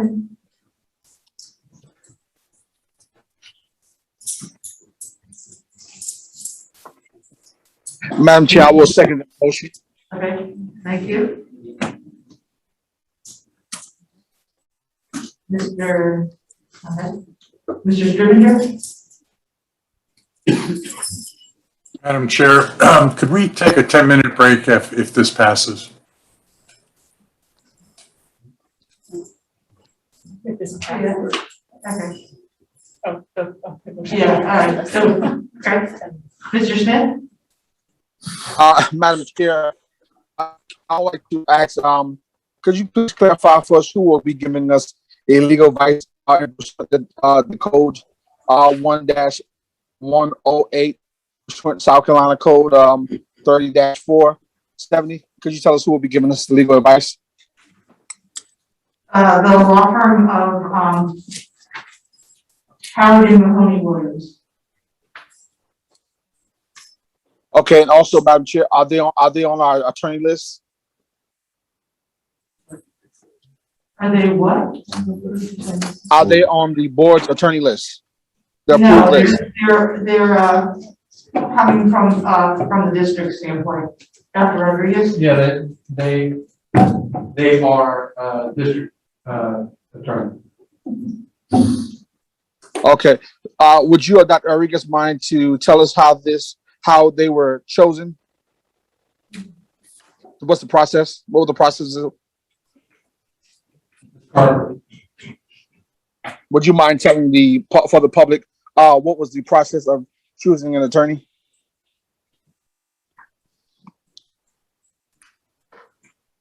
We need you to use the microphone.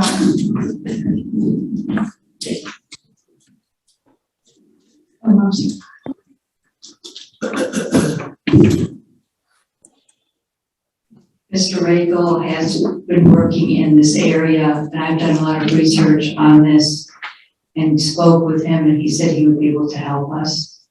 So, Mr. Emerson, we called him, and he said he was not going to get involved. He's on your attorney list. He said he was not going to get involved with anything that has to do with masks. He said he didn't want anything to do with it.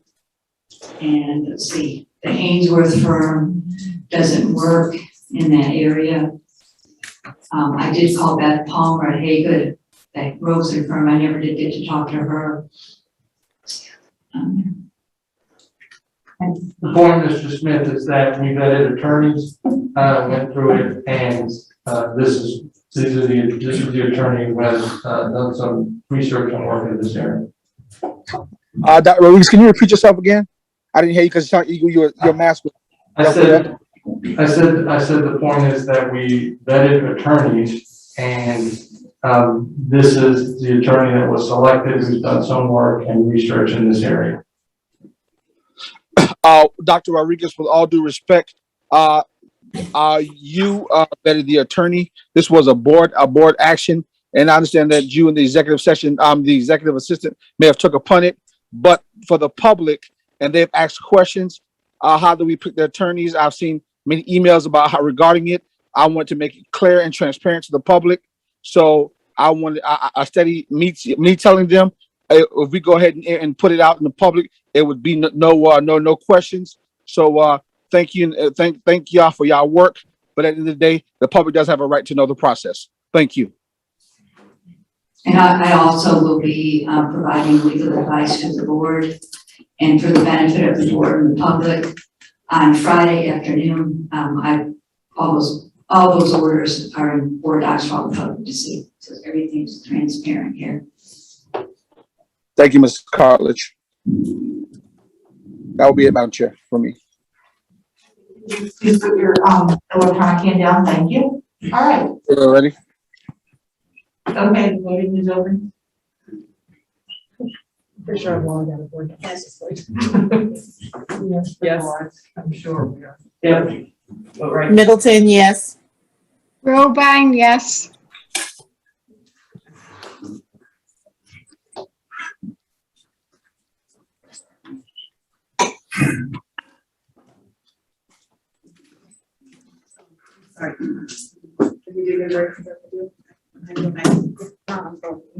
So the motion. It's 11. Okay, motion carries unanimously, including Ms. Bill, right? I said yes. Yes. I So can it is 9:12 and we will convene in conference room E at 9:22. And I don't think you need to bring your device today. Okay.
executive session, and we are now back in public session.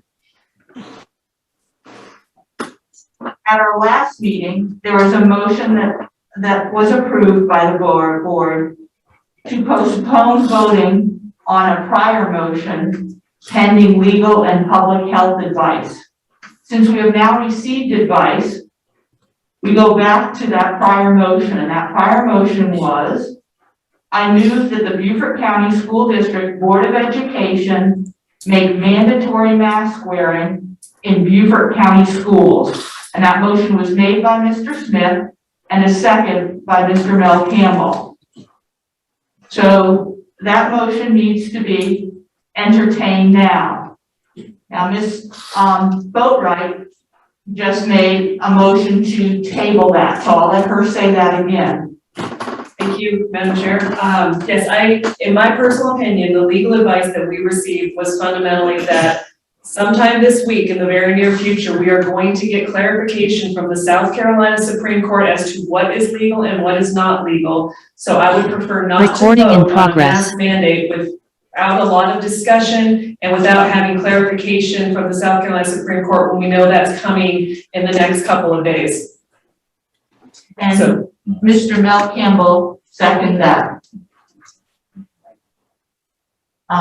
So does anybody want to speak on tabling, the motion? Yes, now Tricia, sorry. Thank you. Thank you, Dr. Watts. I am going to support this motion based on the understanding that we will have a peer ruling from the state Supreme Court, like Ms. Boatright just mentioned, and I think that is crucial in going forward with this discussion. So I will be supporting this motion. Mr. Mel Campbell? I second it because I really think we need to get all the facts. It's not on. Yeah, it is. Yes, He it just is. has to get his lips Yes, it closer. is. I don't know if it's working now, but it's on. Yeah, I second the motion because I too agree that we got good information, but we do need to have the Supreme Court rule and we'll know where to go from there. And I'm not sure, it'll give us a direct direction, but we'll have some leverage after the Supreme Court rule. Ms. Kathy Robine? Yes, I support this. It makes perfect sense to me. It's something that's being litigated at this time by our state Supreme Court. To make any kind of response without having that information would be premature. I think it makes perfect sense. I will be supporting this motion. Ms. Angela Middleton? Thank you, Madam Chair. I agree with my colleagues. I support this motion as well because there is still more information. We need clarity from our South Carolina Supreme Court, and they're going to give it to us so we can move forward in our decision making. Thank you. Mr. Smith? Unfortunately, I cannot support this motion tonight because I feel like this motion is kicking the can down the road and we're not taking a stance, and we have kids' lives and it was a staff member life that could possibly be in danger from the decision that we're making tonight. I think that we've had a long 2 hours and something at least between the legal advice and the medical advice we had in the executive session. I think that was long enough for us to understand and make do with some of the information that we have. Chester County tonight, they made a decision in terms of their student as well. It was making mandating masks as well. I think it's about our students and our community and our staff members that their life is more than us. Then I think us kicking the can down the road. I mean, even a temporary. I don't think a temporary mask mandate will hurt even until we got the actual the actual information that some other board members wanted at the end of the week or whenever that may occur, if that occurs at that time. It's just like a seatbelt. I'll leave and I ask this question. When you put your child in the car and your child cries and say that they don't want to wear their seatbelt, at the same time, it's for the child's protection and it is the law. So I mean, at the same time, you put the seatbelt on that kid, because it's more about the safety than it being the law. Thank you. All right, Ms. Boatright? I just wanted to make one additional point, since I was the one that postponed the original motion, now I'm trying to table it. I am not in favor of kicking this can down the road either, but what I will say is this is a very difficult and complex issue that's gonna have a large impact on our district. And I have looked around and seen other districts taking a stand, such as Charleston, and they're dealing with a lot of problems because they didn't have all their ducks lined up before they voted on it. We're seeing them say that masks are required, but they will not punish people who don't wear them. We need to know what legally we can do and how we're going to do it. Again, we're in the same place, even though we have gotten legal advice. I think that what I took away from our legal counsel was essentially, hold on, because in a couple of days, the highest court in the state is going to weigh in on this, and then we can see a path forward. But I understand the desire to take a stand, and I know that there are people watching this who have stayed up till midnight wanting to know what we're going to do. So I'm very conscious of that. I'm not lightly asking to table this, but I think this is a big deal, and we need all the information available before we make this decision.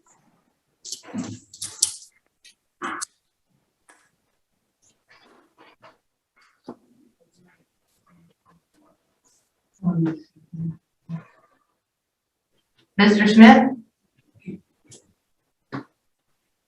And just to respond, you know, I think that we've had even though we've got legal advice tonight, I think we've, you know, normally in another meeting we would say things like, well, we've had time, you know, to go over there and to gather information.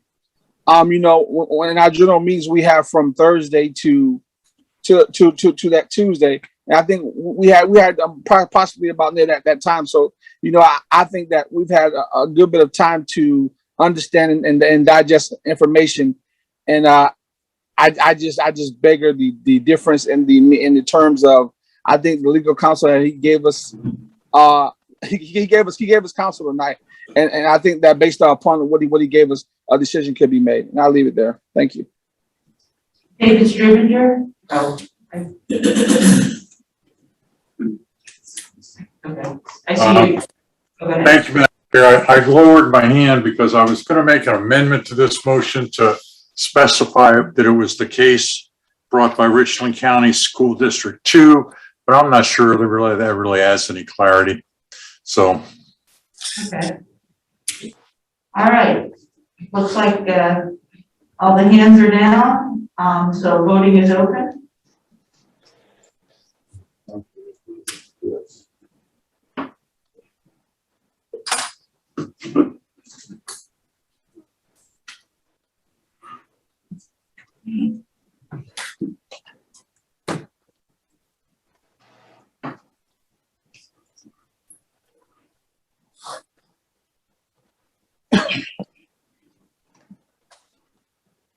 Ms. Kathy Robine?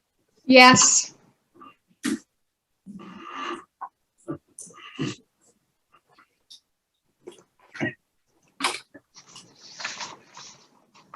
The motion carries 9-2. The two noes are Dr. Wisniewski and Mr. Smith. So do we have any further action as appropriate or necessary coming out of executive session? Yes, we do, Madam Chairman.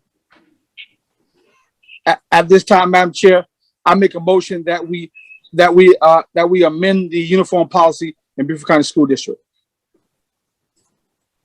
And how do you want to amend the uniform policy? Can I get a second for discussion? Well, you're saying amending the uniform policy, that's awfully broad. I don't know what your, what's your intent? In order to discuss it, I believe we need a second, Madam Chair. Were you seconding for discussion? Is that what you're saying? No, sir. Okay, thank you. Okay. Point of order, Madam Chair? Yes, Kathy? Was the uniform policy discussed at all in executive session? No, it was not. So how could we have action come? It was briefly. Yes, it was. Okay. It was. All right, So is there any second for Mr. Smith's motion to amend the uniform policy? There being no second, that motion is not entertained. Do we have any further action as necessary or appropriate coming out of executive session? Yes, Madam Chair, I do have another motion, Madam Chair. At this time, I make a motion that we put a date on when we will meet back again on the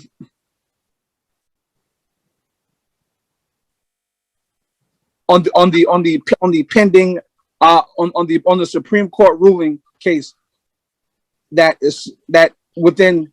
I make a motion that when the Supreme Court rules on the case, that the board will come back within 48 hours to vote on it. Well, does anybody want to second that motion? I'll second it for discussion. Okay. So once the Supreme Court rules, Mr. Smith's motion is that we come back and meet within 48 hours. Would anybody like to speak about that?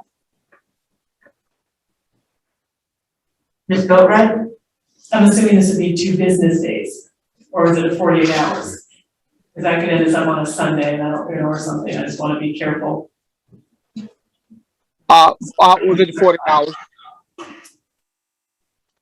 What? He wants it within 48 hours regardless of what day of the week it is. Yeah. Okay. Mr. Strivenger? Yeah, I would think that we probably want to make it 48 hours from when we are aware of the Supreme Court rulings, because they might rule on Wednesday and we might not read about it, until Thursday or Friday. So I think we have to be made aware of it by someone, unless someone on the board is going to monitor the Supreme Court. I'm not volunteering for that. So I think we should amend that to say 48 hours after our awareness of the Supreme Court ruling. Do we have a second for that amendment? Yes, I'll second that amendment. Okay.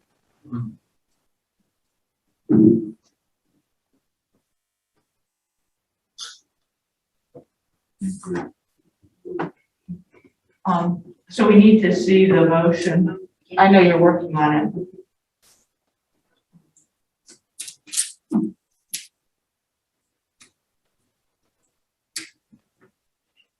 Are we looking for discussion? Yeah, but I would kind of like to see what we're discussing. It's an amendment to the motion.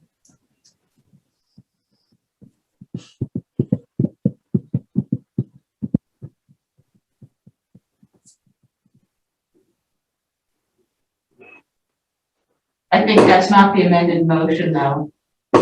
Amend that once the board becomes aware of the Supreme Court ruling, that the board come back within 48 hours. Oh, I guess I see, you got board becomes aware at the end. Yeah, I'm sorry, I didn't see it there. All right, David, are you satisfied with that? Yes, ma'am, that's the intent. Madam Chair, point of privilege. Point of privilege? Yes, I second the motion. That's not a point of privilege. Well, I'm asking, can I speak since I second the motion? That's all I'm asking for, point of privilege, as it says, as it states. Okay. So let's have, okay, Dr. Wisniewski hasn't spoken. Thank you, Madam Chair. As I understand it, if a motion is tabled, it can be brought back off the table by any member of the board, and a special called meeting or emergency called meeting can be made. So I find that this motion in general is unnecessary at this time. Okay. Ms. Romine?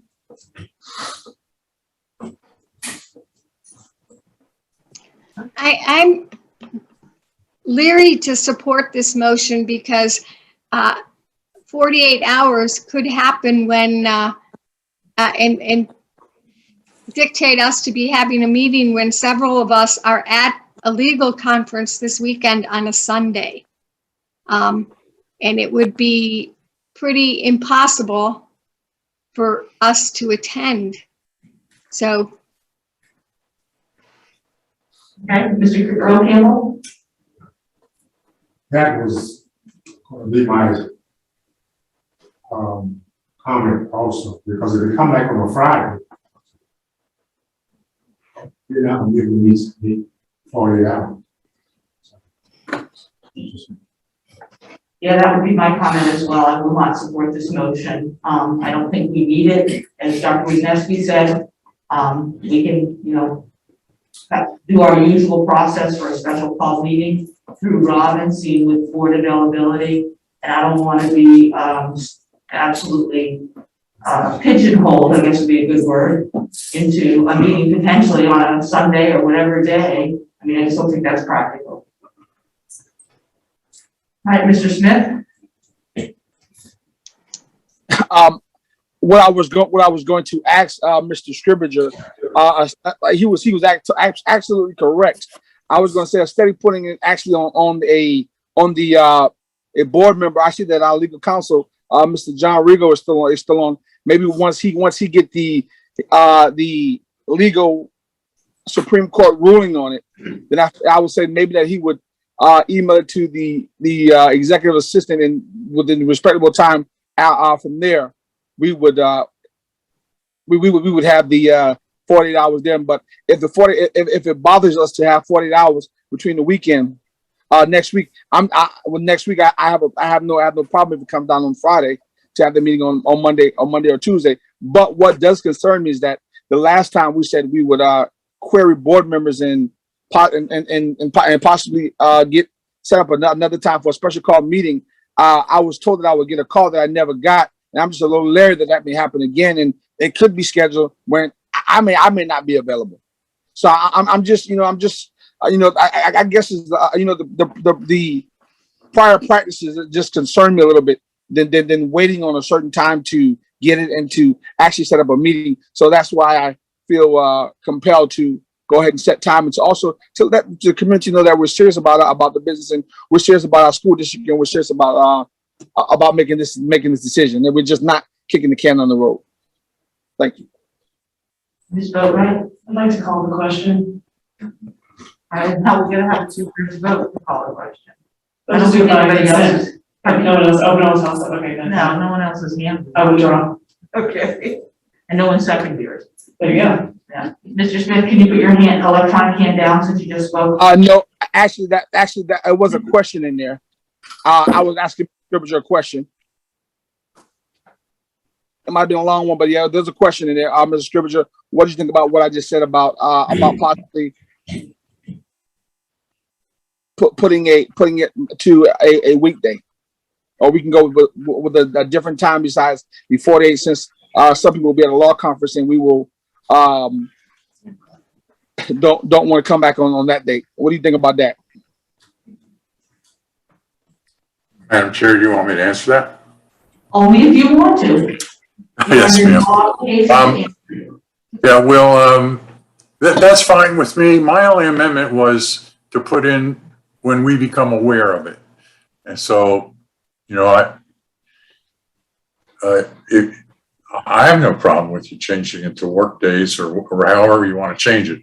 I just wanted to get that awareness part, that's the amendment, to becoming aware of it. Right. And I do get your point, Mr. Scrivener. I'm just trying to come and meet the board in the middle as well, because I do see the importance of making this decision for the best interest of the district. So I too am trying to meet the board in the middle. All right, Ms. Goodrich? Mr. Smith, I agree with your intent that as soon as we become aware of this, that we should meet as soon as possible. And I believe everybody wants to meet and have this full discussion once we have all the information from the Supreme Court. So would you be amenable to just saying within 2 business days after the board becomes aware of it? Absolutely, I have no problem with that. Okay, so if you could just change that to 2 business days after the board becomes aware of it? Instead of 48 hours, so we don't find ourselves in the concern, like Mr. Earl Campbell said, that having to meet on a Sunday when many of us will be at the legal conference. Make a substitute motion, because otherwise we got 2 amendments to vote on. Okay? Is that a motion, Ms. Fridges? Because I was. Yes, sir, it's a substitute motion. Yes, it is. So Okay, then I'll I move that, yours, okay. Got it, Robin? Summarize. It is, we're substituting what you said, and then we're voting on the substitute. We're voting on the substitute, yes. So substitute motion that the board within 2 business days. And also, Ms. Fridges, I guess our legal counsel will probably get it first. Would he like to speak to that? I see that he's on.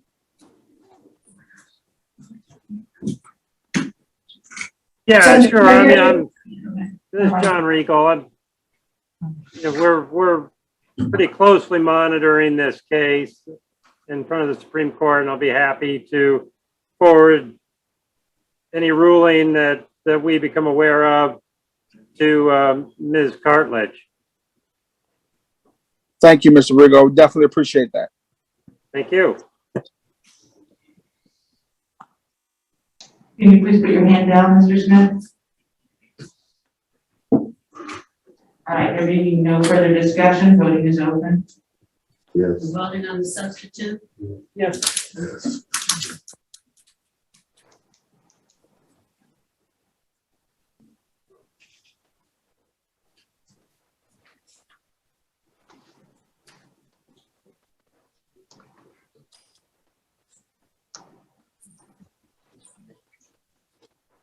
No. I said yes, yeah.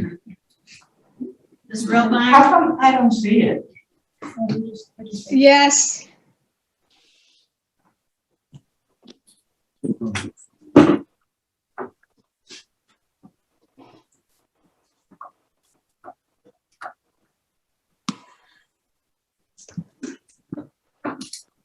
The motion, is approved 9-1-1. The one no is Dr. Wisniewski and I abstain. I may not be available those days. All right. Do we have any further action as necessary, appropriate coming out of executive session? All right, there being none, we'll adjourn by unanimous consent. All in favor? Aye. Aye. All opposed? We're adjourned. Thank you.